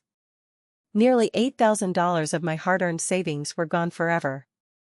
But the larger payments, the final massive vendor balances totaling over $7,000 that I had been scheduled to pay via certified check upon arrival at the venue today, were now completely safe. That money was no longer destined to be turned into melting swan ice sculptures and dying white orchids. It was mine. I had saved enough to start over. I reached into my bag and took out the cheap, prepaid burner phone I had purchased with cash from a 24-hour gas station the night before. I turned it on, waited for it to find a cellular signal, and typed out one single, brief text message. I sent it directly to my own primary cell phone number, which I had deliberately left powered on and plugged into the charger sitting on the passenger seat of my car. The text read, "They wanted me to vanish. Wish granted." Then, I snapped the cheap plastic burner phone cleanly in half over my knee and tossed the broken pieces into the motel room trash can. I packed my small overnight bag, left the room key on the dresser, and walked out to my car. When I pulled back onto the interstate highway, I did not head north toward my hometown. I turned the steering wheel south. I was heading toward the mountains. Anywhere but there. The very first clear sign that the carefully constructed, pristine universe of the Harlan family was about to violently implode occurred at precisely 11:02 a.m. My mother, Marjorie, swept through the heavy glass double doors into the grand lobby of the Grand Manor. She was fully dressed in her incredibly expensive, custom-tailored mother-of-the-bride gown. Her hair was perfectly sprayed into an unmoving helmet. She was fully ready to assume her glorious role as the gracious, affluent hostess of the social event of the year. She was expecting to walk into a whirlwind of organized, high-end activity. She expected to see Julianne's team arranging massive floral centerpieces on tables. She expected to see Sal's catering staff setting up the elegant silver chafing dishes and polishing wine glasses. She expected to hear the 9-piece band doing a loud microphone sound check on the main stage. Instead, she was met with absolute, echoing silence and total emptiness. The vast, opulent ballroom was a hollow, echoing cavern. The large round dining tables were all folded and stacked neatly against the far back wall. The hundreds of gold Chiavari chairs were nested together in tall towers in the corner. The polished hardwood dance floor was completely bare. There was not a single white rose, not a single crisp linen tablecloth, and not a single busy human being anywhere in sight. Her very first reaction was sheer confusion. She thought she had walked into the wrong ballroom. Then, as she checked the signage, the confusion rapidly morphed into sharp irritation. She assumed the vendors were simply running late and Genevieve was failing at her job to manage them. She marched aggressively down the hallway toward the venue manager's private office. Her expensive heels clicked out an angry, rapid-fire rhythm on the polished tile floor. She pushed the office door open without knocking. She found Nadine sitting quietly at her large desk, typing on her computer. Nadine looked up, her expression a complex mixture of deep professional pity and extreme personal awkwardness. She looked as though she had just seen a ghost walk into her office. "Nadine, what on earth is going on here?" my mother demanded loudly, completely foregoing any standard polite pleasantries. She gestured wildly toward the empty hallway. "Where is the catering staff? Where are the florists? The ceremony begins in a few short hours. The Sterling family will be arriving soon. This lack of preparation is completely unacceptable." Nadine stood up slowly from her desk. She took a deep breath, her eyes wide. "Mrs. Harlan," she began, her professional voice trembling just slightly under the intense pressure of my mother's glare. I truly do not know how to tell you this. I received a phone call early this morning. From your daughter." "From Genevieve?" my mother repeated. She looked highly confused and annoyed. "What does Genevieve have to do with the tables not being set up? Where is she hiding? Go find her and tell her to get to work immediately." "She cancelled it, Mrs. Harlan," Nadine said, the heavy words finally tumbling out of her mouth in a rushed breath. Genevieve cancelled the entire event. She was incredibly specific. She cited the cancellation clauses in the contract. She said it was a severe family emergency and authorized the forfeiture of the deposit. My mother stared blankly at the venue manager. Her brain simply refused to process the absurd information it was receiving. "Cancelled? That is literally impossible. It is a joke. It must be some kind of horrible, childish prank she is pulling because we had a minor disagreement last night. She would not dare do something like this to her sister." My mother frantically fumbled in her expensive clutch purse for her cell phone. Her hands were shaking so badly she dropped it on the floor once before dialing. "I will call her right now and sort this ridiculous mess out." She dialed my number. The call went straight to my automated voicemail box. She dialed again. And again. By the time my father and Loretta arrived at the venue at noon, expecting to begin taking pre-ceremony family photographs, my mother was pacing the empty lobby in a state of full-blown, hyperventilating panic. Loretta walked through the doors. She was wearing a custom-designed silk wedding gown that cost more than my first car. Her hair and makeup were flawless. She was beaming, fully ready to inspect her temporary kingdom. She was instantly met with the surreal sight of our mother pacing frantically back and forth in a completely empty, silent room, gripping her cell phone like a weapon. "Mom, what is going on?" Loretta asked, her brilliant smile instantly faltering. She looked around the barren lobby. "Why is nothing set up? Where is the ice sculpture? Where is Genevieve?" "It is Genevieve," my father said. He walked up behind Loretta. His face was grim, his skin the color of old parchment. He had been on his own phone, desperately trying to reach Sal the caterer and Julianne the florist. "She did this, Loretta. She called every single contracted vendor on the list this morning and she cancelled everything. The caterer said she was as calm as a cucumber. She told them all to keep the deposits and that the wedding was permanently off." "She what?" The scream that erupted from Loretta's chest was not human. It was a primal, ear-piercing shriek of pure, unadulterated fury. It was the terrifying sound of a golden goddess suddenly discovering that she was entirely mortal, and that her perfect world could be shattered. That jealous little bitch. Loretta shrieked, stomping her foot so hard the heel of her designer shoe nearly snapped. Her face turned a violent, ugly shade of mottled red. That insignificant little nobody. How dare she? I will ruin her life. I will sue her for every penny she has. I will have Julian's law firm destroy her career. She does not have a career to destroy right now, Loretta. She works for me at the grocery store, my father reminded her numbly, rubbing his temples. And the venue contract was legally in her name. The vendor said she had the legal right to cancel. The first excited wedding guests began to arrive shortly after 2 p.m. They walked through the grand doors expecting to be handed flutes of vintage champagne and directed to their seats by the gentle sounds of a classical string quartet. Instead, they walked directly into a scene of utter, humiliating chaos. They were met with the shocking sight of the beautiful bride, red-faced, sweating, and screaming obscenities into her cell phone as she repeatedly tried to call my number. They saw the mother of the bride sitting heavily on a lobby bench, weeping hysterically into her hands, her perfect makeup running down her face in dark streaks. And they saw the father of the bride standing uselessly in the corner, looking utterly helpless and defeated. And then, they saw Julian. The wealthy groom had arrived separately with his groomsmen. Julian was standing near the entrance, frozen like a statue. A look of dawning horror was spreading across his handsome face as he surveyed the empty room and his screaming, unhinged fiancée. Loretta's dream day had instantly morphed into a massive, highly public spectacle of pure humiliation. The whispers among the affluent guests started immediately. The gossip spread through the arriving crowd like a fast-moving virus. What happened? Is there no food? Did Julian call it off? I heard they went bankrupt and could not afford to pay the final bills. Someone just told me the quiet sister finally had a total mental breakdown and stole the money. Loretta, completely blinded by her raging narcissism, made the entire situation infinitely worse.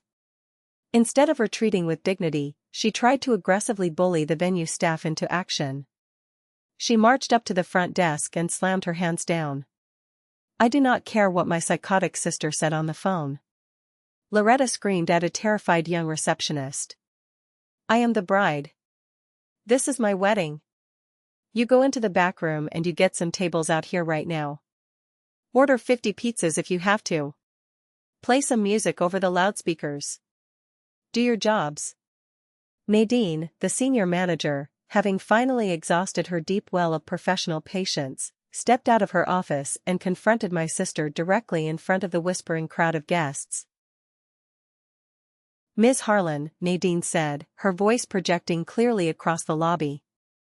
Your family's legal contract for this space was held exclusively by your sister, Genevieve. She legally cancelled it. As of 8 o'clock this morning, you have absolutely no event booked at the Grand Manor. We have no staff assigned to you. We have no food for you. Frankly, you and your guests are currently trespassing on private commercial property. I am going to have to ask you to instruct your guests to leave the premises immediately, or I will be forced to call the local police to escort you out. The heavy, final words hung in the dead air of the lobby. It was the ultimate, brutal humiliation. The grand society wedding was not just ruined. It had been legally, officially, and publicly erased from existence. My parents, who had worshipped at the false altar of public appearances for their entire adult lives, were now the starring characters of the most mortifying social disaster this town had seen in decades. And the person they had cruelly told to vanish had done exactly that, leaving behind a massive black hole that was currently consuming their entire fabricated world. Right into the exact center of this swirling vortex of chaos, screaming, and public humiliation, a long, sleek black limousine glided to a perfectly silent stop at the manor's grand entrance. The uniformed chauffeur stepped out quickly and opened the heavy rear door. A tall man in a flawlessly tailored charcoal gray suit stepped out onto the pavement. He was in his late 50s. He possessed a naturally commanding presence and an intense air of absolute authority that made people around him instinctively stand up straighter and stop talking. It was Desmond Sterling, the multimillionaire chief executive officer of Sterling Enterprises. And, more importantly to the current disaster, the father of the groom. He strode purposefully through the glass doors and into the crowded lobby. His sharp, intelligent eyes took in the entire catastrophic scene in a single, sweeping glance. He saw the bewildered, whispering clumps of wealthy guests holding useless wedding gifts. He saw my mother weeping loudly on the bench. He saw my father looking like a broken man. He saw Loretta, his future daughter-in-law, looking unhinged and screaming at the venue staff. And he saw his son, Julian, standing alone, looking deeply embarrassed and trapped.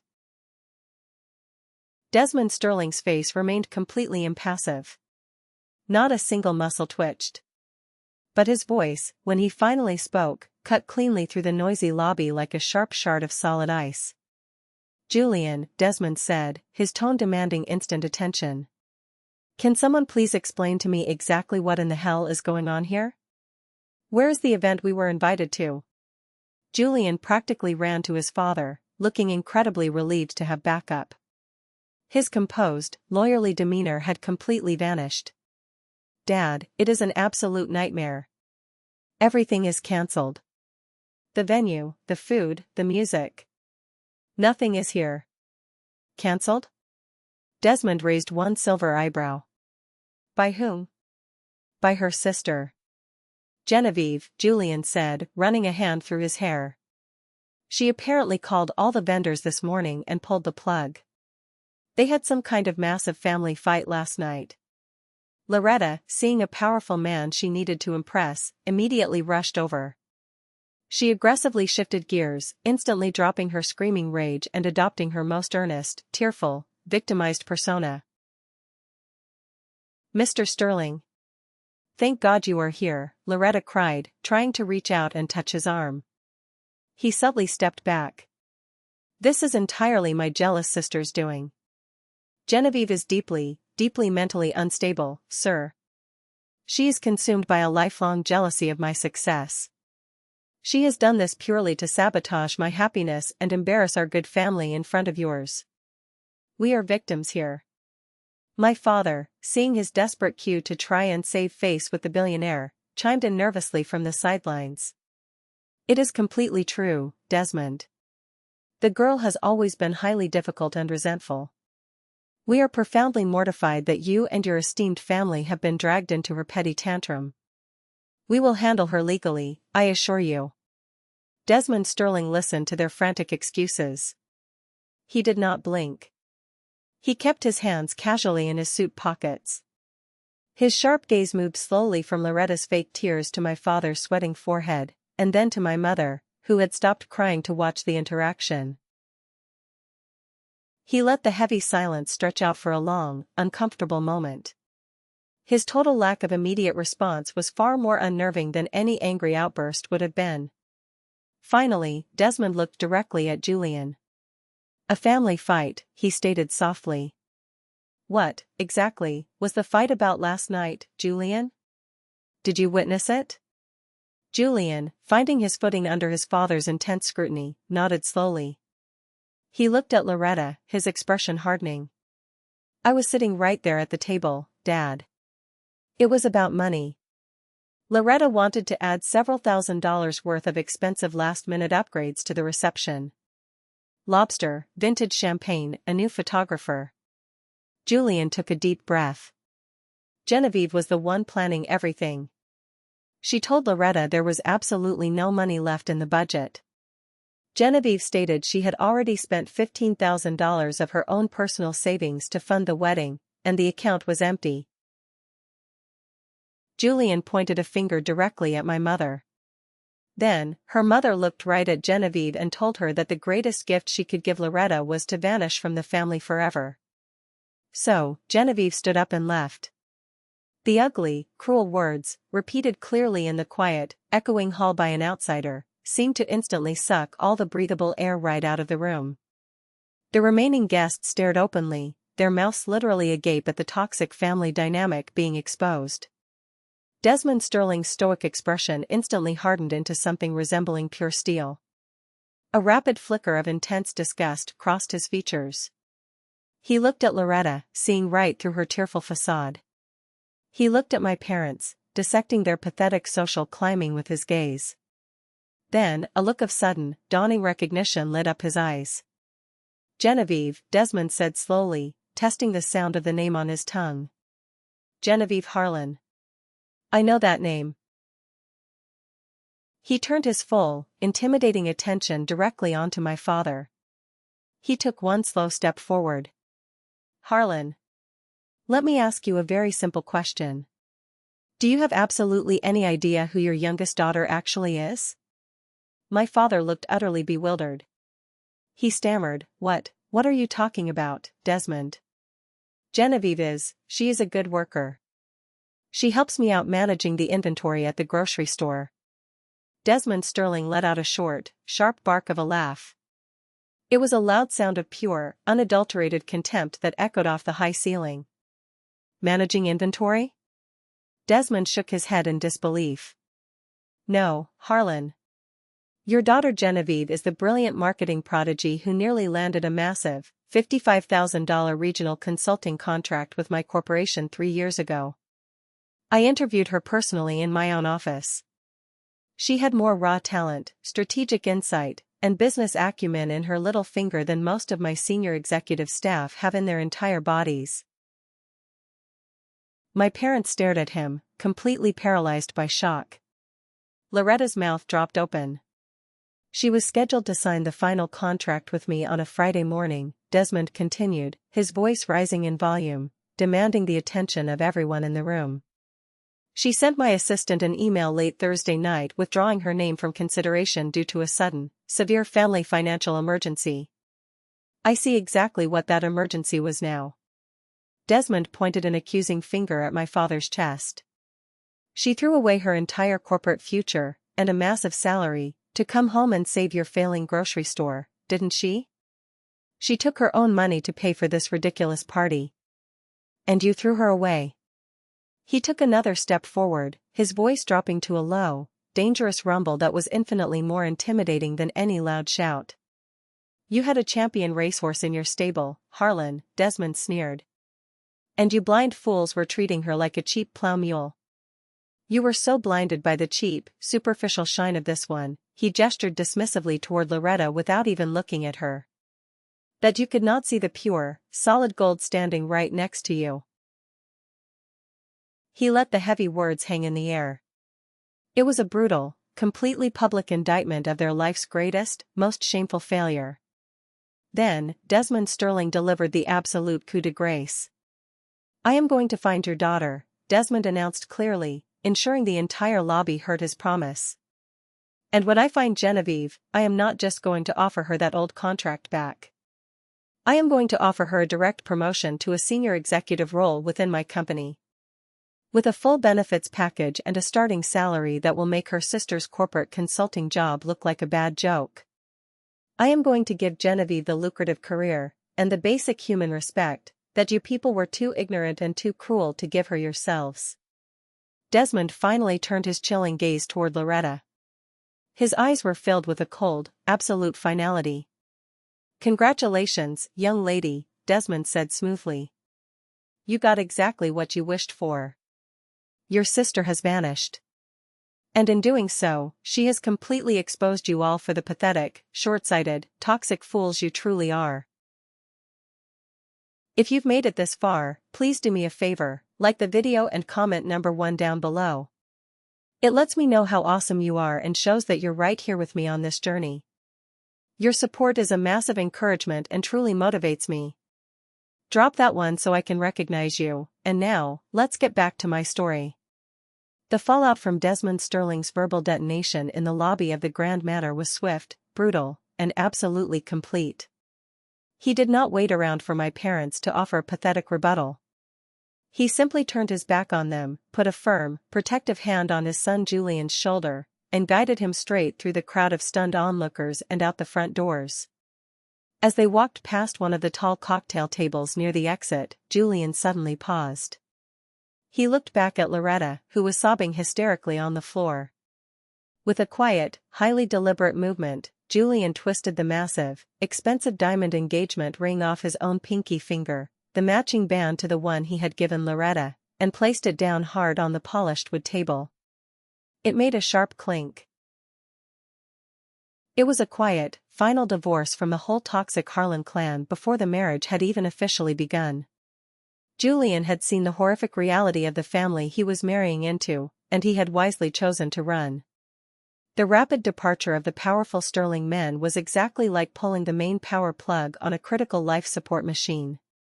The very last, desperate vestiges of hope for salvaging the event, or their social reputation, completely flatlined and died. The remaining wealthy guests, now heavily armed with the full, incredibly juicy, scandalous story delivered straight from the mouth of a respected CEO, began to flee the venue as if they were escaping a burning building. They practically ran for the valet stand. They left in a rushing torrent of loud whispers, entirely eager to get to their country clubs and spread the spectacular tale of the Harlan family's massive implosion. Left entirely alone in the echoing, empty hall with only the venue staff watching in disgust, my family finally crumbled. My mother collapsed sideways onto the lobby bench, her theatrical sobs now loud, ugly, and entirely genuine. My father just stood there staring at the spot where Desmond had been standing. He looked suddenly 10 years older, his face the sickly color of wet ash. He was mentally calculating the total loss of his reputation and the fact that he was now entirely responsible for a grocery store he did not know how to run anymore. Loretta, however, was a highly active volcano of pure, unadulterated rage. Her public humiliation was so absolute, so devastating to her massive ego, that it could only be expressed through physical violence. She let out a wordless scream, grabbed a heavy, decorative silver urn from a display table, and hurled it violently across the room. It crashed into a marble pillar and shattered into 100 pieces. "This is all her fault," Loretta shrieked, her voice cracking wildly. "Genevieve will pay for this. I will find her. She thinks she can run to Desmond Sterling? I will tell his board of directors what a psychotic liar she is. I will destroy her." Later that same night, fueled by several glasses of cheap wine and a massive, blinding wave of narcissistic self-pity, Loretta made her final, fatal mistake. She logged onto the town's popular community web forum. It was a busy local message board usually reserved for discussing lost golden retrievers, school board elections, and upcoming bake sales. Loretta decided to unleash a massive torrent of vitriol. She typed out a long, highly self-serving post under her real name. She painted me as a deranged, deeply mentally ill monster who had meticulously planned the destruction of her beautiful wedding out of a lifetime of bitter, unrequited jealousy. She played the innocent victim card with the practiced skill of a seasoned actress, hoping to desperately win back the sympathy of the town and control the narrative. For about one single hour, it actually seemed to work. A few of their close, equally toxic friends and older relatives posted highly supportive comments. "That is absolutely monstrous. We are so sorry for your trauma, Loretta. Your sister clearly needs serious professional help. Sending prayers." But then, the eyewitnesses from the lobby began to log onto the forum. One of Loretta's own bridesmaids was the very first to break ranks. She wrote a calm, highly detailed account of the massive fight she had overheard through the walls the night before. She specifically quoted my mother's cruel vanishing comment and confirmed that I had spent my own savings to fund the party. Then, another prominent guest commented, "I was standing right there in the lobby today. I heard exactly what Mr. Sterling said. Genevieve saved their failing grocery business, sacrificed a massive corporate contract, and they treated her like absolute dirt. Julian was smart to run." Soon, a massive, unstoppable floodgate opened. Story after story poured into the comment section from former disgruntled employees of Harlan's Market, from nosy neighbors, and from old high school classmates who remembered how I was treated. They told detailed stories of my incredibly long hours working at the store. They wrote about Loretta's staggering arrogance when she visited. They documented my parents' blatant, lifelong favoritism. Loretta's desperate attempt to control the public narrative had backfired spectacularly. She had not just started a small brush fire to burn me, she had thrown a gallon of gasoline onto her own reputation. By the next morning, the forum post had completely exploded. It became the hottest, most scandalous topic in town. The Harlan family name was not just mud. It was totally radioactive. Hundreds of miles south, sitting alone in a small diner booth in North Carolina, I was blissfully unaware of the massive digital firestorm I had created back home. I had spent the entire day driving. The steady, rhythmic hum of the highway tires hitting the pavement was a soothing balm to my deeply frayed soul. With every single mile marker that passed by my window, I literally felt the heavy, suffocating weight of my old life receding in the rearview mirror. I was physically exhausted, but it was a remarkably clean exhaustion.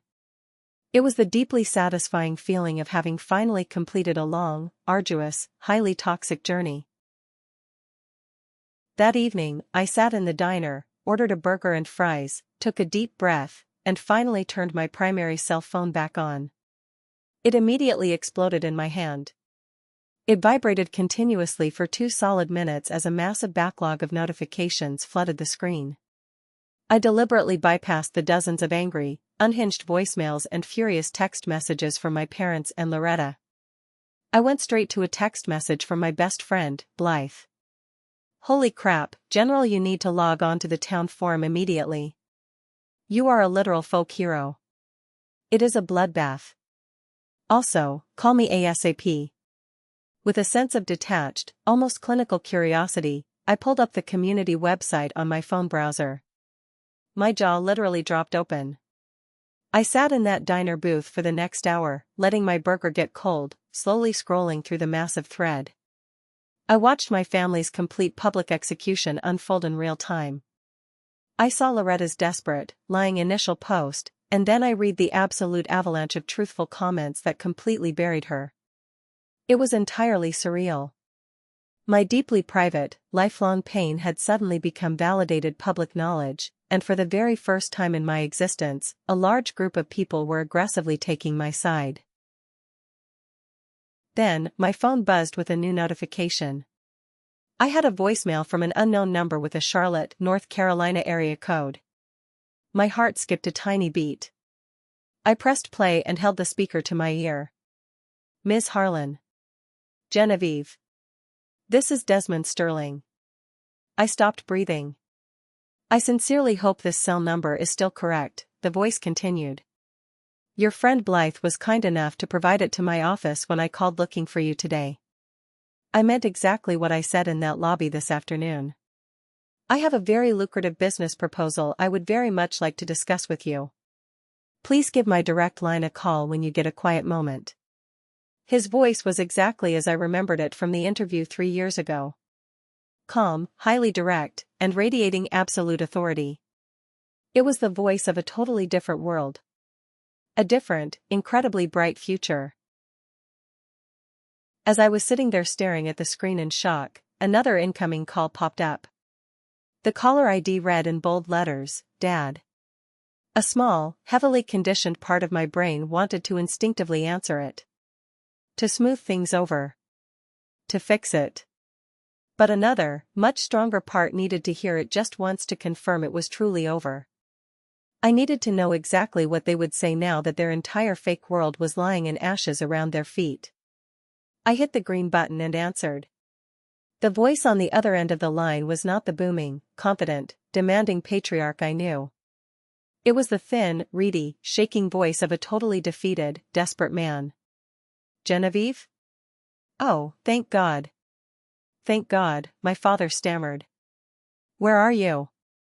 We have been calling for hours." "Does it actually matter where I am?" I asked. My voice was completely flat, devoid of any daughterly warmth. "Listen to me, sweetie," he began, a pathetic, pleading tone entering his voice. You have made your point. You were very angry about the budget. We understand that now. But this whole situation has gone way too far. You have completely humiliated us in front of the entire town. You need to come home right now. We have to do immediate damage control. I closed my eyes. Damage control. Yes, he urged quickly, sensing he had me listening. You can release a public statement on the town forum. You can say you were under extreme stress and had a temporary mental breakdown.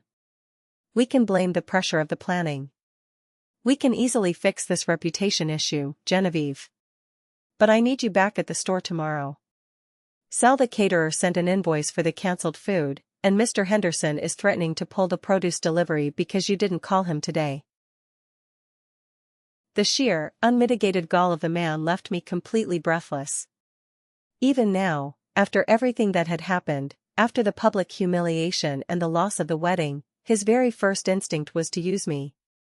He wanted me to fix the massive public relations problem I had created in response to their lifelong abuse, and then immediately get back to work running his store for free. Fix this, I said.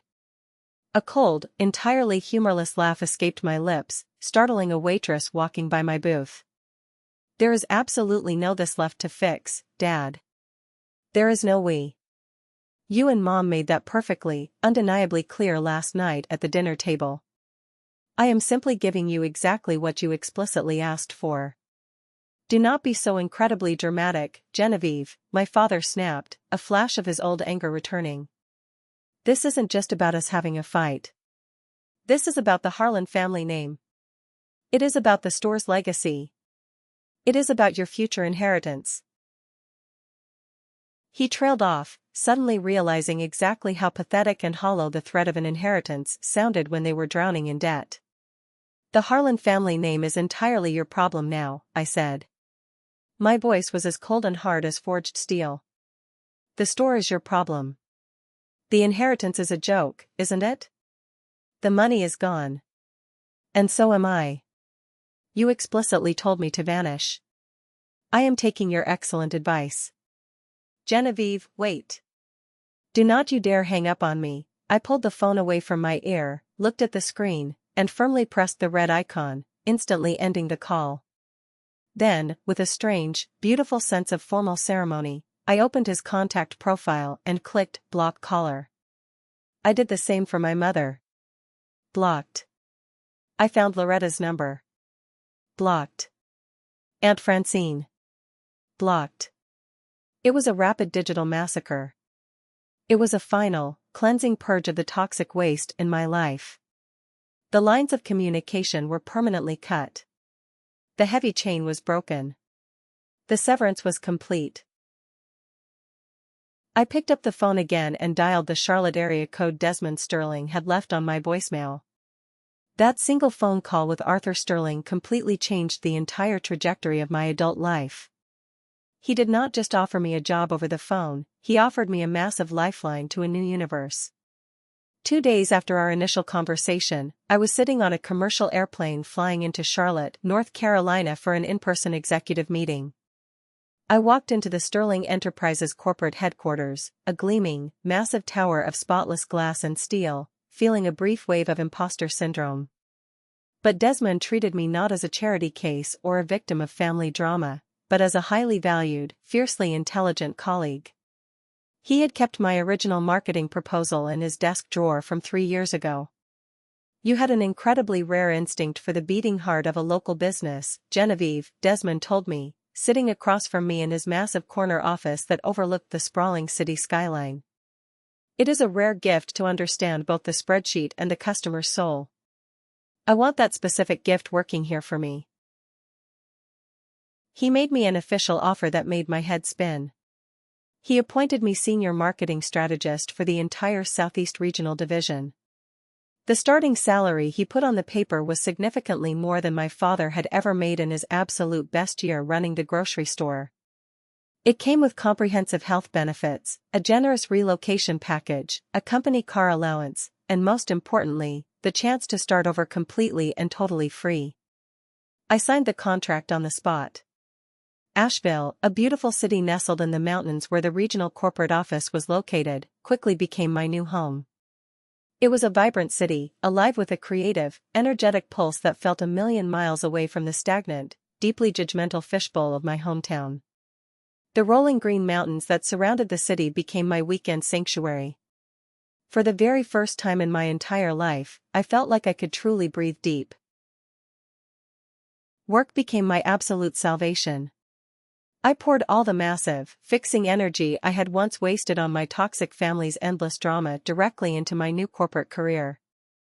I was surrounded daily by smart, highly ambitious people who actively challenged me, pushed me, and deeply respected my strategic ideas. I was no longer Loretta's little sister or the quiet family fixer. I was Genevieve, the brilliant strategist who had a remarkable knack for turning struggling regional marketing campaigns into massive financial successes. Desmond Sterling became an incredible mentor to me. He took me under his wing, teaching me the complex nuances of high-level corporate strategy, negotiations, and more importantly, teaching me how to aggressively value my own professional contributions. The massive promotion he had loudly promised in that chaotic wedding hall lobby became an official reality after my very first year, when he promoted me to regional director. I also started building a beautiful, quiet life outside of the office. I leased a gorgeous, light-filled apartment with a large balcony where I could drink my morning coffee and watch the thick fog roll over the peaks of the Blue Ridge Mountains. I found a cozy local coffee shop down the street where the owner, a sharp, incredibly funny woman named Sarah, quickly became my first real local friend. We talked for hours over lattes about everything and nothing. She knew I had a deeply painful past, but she never pushed for the gory details. She simply created a safe, warm space for me to just exist as myself. Blythe, my oldest and truest friend, remained my only real connection to my former life. She would call me every few weeks and give me the periodic updates from our hometown. The news from back home was a relentless, depressing drumbeat of inevitable decline. Harlan's Market, predictably, had gone into complete bankruptcy within 6 months of my sudden departure. My father simply did not know how to manage the complex vendor schedules or the newly negotiated supplier contracts I had set up. The public humiliation and scandal from the wedding disaster had been the final, fatal nail in the store's coffin. No one in town wanted to shop at the local grocery store run by those terrible people they read about on the forum. My parents ultimately lost everything.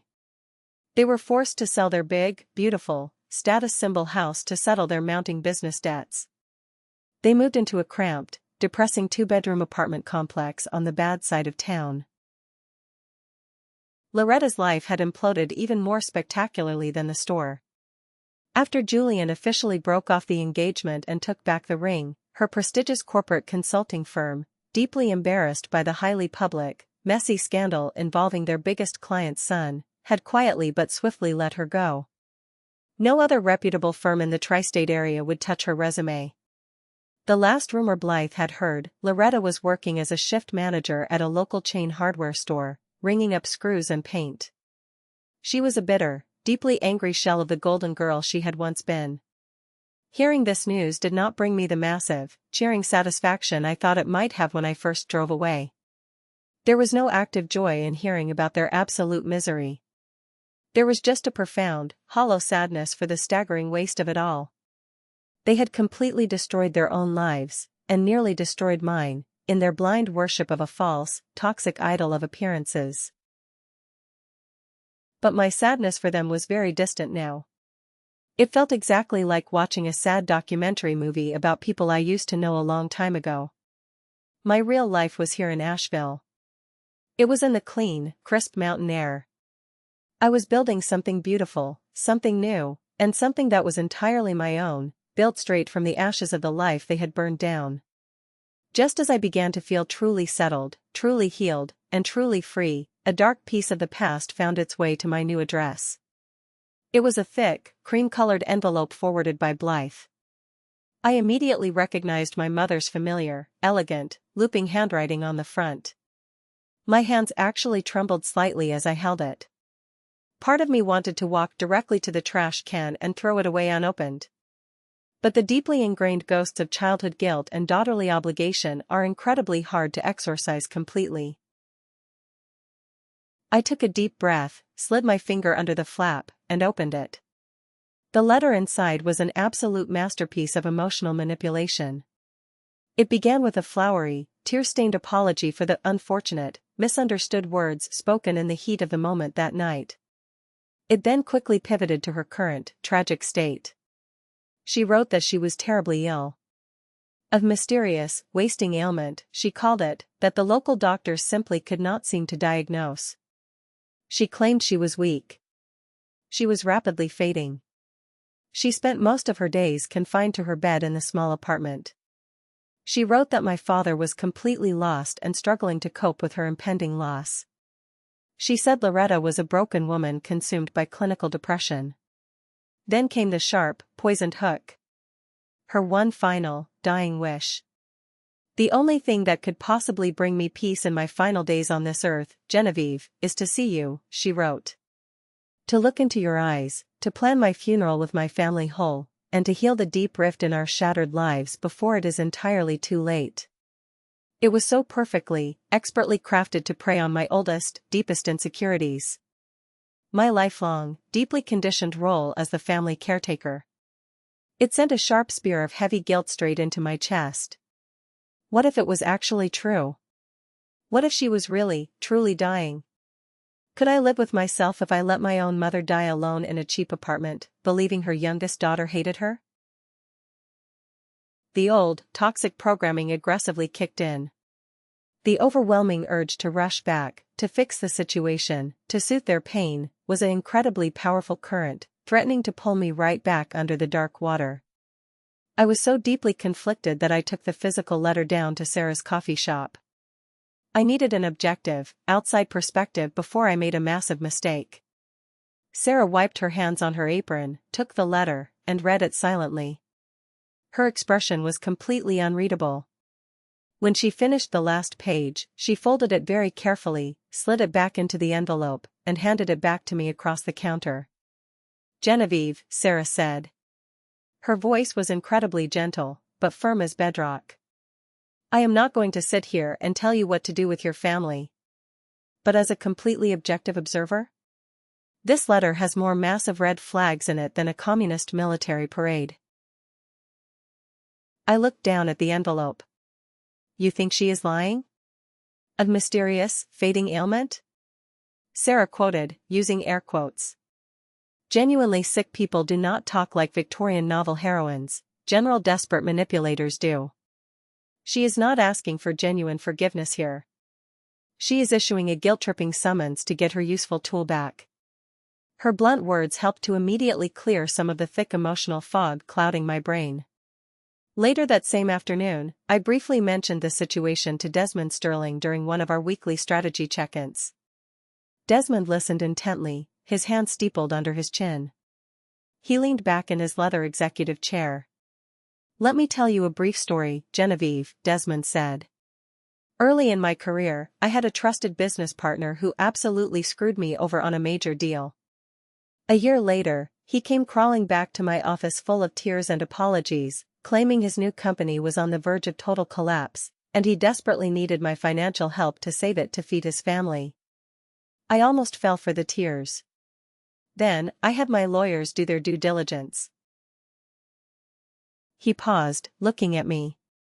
It turned out, his company was perfectly fine. He just wanted to use my name and my expertise to land a massive government contract he could not secure on his own merit. People show you exactly who they are, Genevieve. It is our job to believe them the very first time they show us. The final, explosive piece of the puzzle, the piece that entirely obliterated any lingering shred of doubt or guilt I still harbored, arrived in my corporate email inbox late that night. It was an email from Julian Sterling. We had exchanged a few brief, polite, professional messages over the past 2 years, mostly regarding industry news, but this message was vastly different. Subject: Information you need to see. Hi Genevieve, he wrote. I hope you are doing incredibly well in Asheville. My father speaks very highly of your recent quarterly numbers. I heard through the grapevine from a mutual acquaintance that your mother might be actively reaching out to you with a sob story. I feel strongly that you deserve to know the complete truth before you make any decisions. I had lunch with my aunt last week. She is in the same local book club as your mother. According to my aunt, your mother is in absolutely perfect physical health. She plays bridge twice a week. But she is absolutely miserable because she has been totally ostracized from her affluent social circle since the wedding incident. She is desperately trying to create a fake public story of family reconciliation to try and salvage her ruined reputation in town. Also, and more importantly, my firm's forensic accountant came across something massive during the initial financial fallout and asset liquidation after the wedding was cancelled and the store went under. He thought you should have this for your records. He said it might be highly useful if there were ever any lingering legal threats, or any issues regarding the custody of the family business assets or a potential fake inheritance dispute. Attached to the bottom of the email was a large PDF file. I clicked it open. It was a massive collection of scanned, highly detailed bank statements from the Harlan's Market primary business operating account, dating back 5 full years. I scrolled through the pages, my eyes tracking the highlighted lines. The documents clearly, undeniably showed a massive, highly systematic pattern of corporate embezzlement. There were dozens and dozens of large, round-number cash withdrawals, bogus vendor payments to dummy LLCs, and unauthorized credit card transfers. And every single one of the fraudulent transactions was digitally signed and authorized by Loretta Harlan. She had been aggressively siphoning tens of thousands of dollars from the grocery store's operating accounts for years to quietly fund her lavish, expensive, high-society lifestyle in the city. She had stolen the money that was supposed to pay the suppliers. The massive financial crisis that had nearly destroyed my family, the crisis that had forced me to abandon my dream career to come home and haul ice in the dark, wasn't just a result of my father's poor retail mismanagement. It was a direct result of felony theft. And as I scrolled to the final page, a summary report compiled by the accountant, the most sickening realization hit me. Based on the dates of the internal audits, my parents had absolutely known about the missing money. They had discovered Loretta was stealing. And instead of holding their golden child accountable, they had actively covered it up. They had called me home, manipulated my sense of duty, and used my free labor to unknowingly clean up the financial evidence and bail their criminal daughter out of a felony charge. I sat alone in my beautiful apartment, staring blankly at the glowing computer screen. I was looking at the black and white, undeniable legal proof of their ultimate, unforgivable betrayal. It was so much darker, so much worse than I had ever possibly imagined. The tear-stained letter sitting on my kitchen counter was not a desperate plea for a mother's forgiveness. It was the desperate act of an accessory to a crime trying to reel her victim back in. I calmly stood up from my desk. I picked up the cream-colored envelope. I walked over to the heavy-duty paper shredder I kept in my home office. I flipped the power switch on. I fed the letter, unread again, directly into the slot. I stood there and listened to the loud, whining blades tear my mother's pathetic lies into 1,000 meaningless, tiny shreds of confetti. The very last ghost of my toxic past had finally, permanently been laid to rest. It has been 2 full years now since that fateful day I walked away from the dining room table. My life here in Asheville feels like the very first, only real life I have ever actually lived. The sad, anxious woman who drove away from her hometown in a hazy blur of pain and rage feels like a fictional character in a depressing book I read a very long time ago. I am genuinely, deeply happy. It is a very quiet, steady, solid kind of happiness. It is not the frantic, fleeting, desperate joy I used to constantly chase when I was seeking their approval. It is the deep, unbreakable peace that comes exclusively from building a life on a solid foundation of absolute self-respect, instead of trying to build a house on the shifting quicksand of other people's toxic expectations. My career at Sterling Enterprises continues to be incredibly challenging, highly lucrative, and deeply rewarding. Desmond Sterling has become so much more than just a chief executive officer to me. He is a trusted mentor, a fierce advocate, and a true, loyal friend. My close friendships with Sarah and Blythe are the strong cornerstones of my daily life. We have successfully formed our own little chosen family. One built firmly on mutual respect, loud laughter, and actively showing up for each other, with absolutely no strings attached and no questions asked. We spend all our major holidays together cooking massive feasts. We go on long weekend hiking trips in the mountains, and we navigate the inevitable ups and downs of adult life as a united team. I occasionally hear faint whispers about my old biological family from time to time through the distant hometown grapevine. The stories are always remarkably sad and deeply pathetic. My parents live entirely like isolated hermits in their small apartment, permanent prisoners of the massive public shame they brought squarely upon themselves. Loretta, I heard, recently lost another job and is facing eviction. They are all actively living in the smoking wreckage of a world they joyfully burned down themselves. I feel a very distant, cold sense of pity for them. But absolutely nothing more. They are no longer my heavy burden to carry. I learned the absolute hardest, most painful, and most valuable lesson of my entire life. You simply cannot ever force broken people to value you. You can only choose to aggressively value yourself. Walking away from them that night was not an act of petty revenge. It was a vital, necessary act of basic survival. Vanishing from their toxic lives was the absolute only way I could finally, truly become visible to myself. Just this morning, I was standing alone on the rocky summit of a difficult mountain hiking trail. The cool, incredibly clean morning air was filling my lungs. The bright sun was just beginning to rise over the valley, painting the entire world in brilliant, breathtaking shades of fiery orange and soft pink. It was beautiful. And it was utterly peaceful. I pulled my cell phone out of my jacket pocket to capture a quick picture of the stunning sunrise. As I unlocked the screen, I saw a new notification pop up at the top. It was a brand new friend request on a social media app. The name attached to the profile was Marjorie Harlan. My mother. 2 short years ago, seeing that exact notification would have instantly sent my heart into a frantic, terrified rhythm. It would have violently opened the heavy floodgates of deep guilt, hot anger, and emotional turmoil.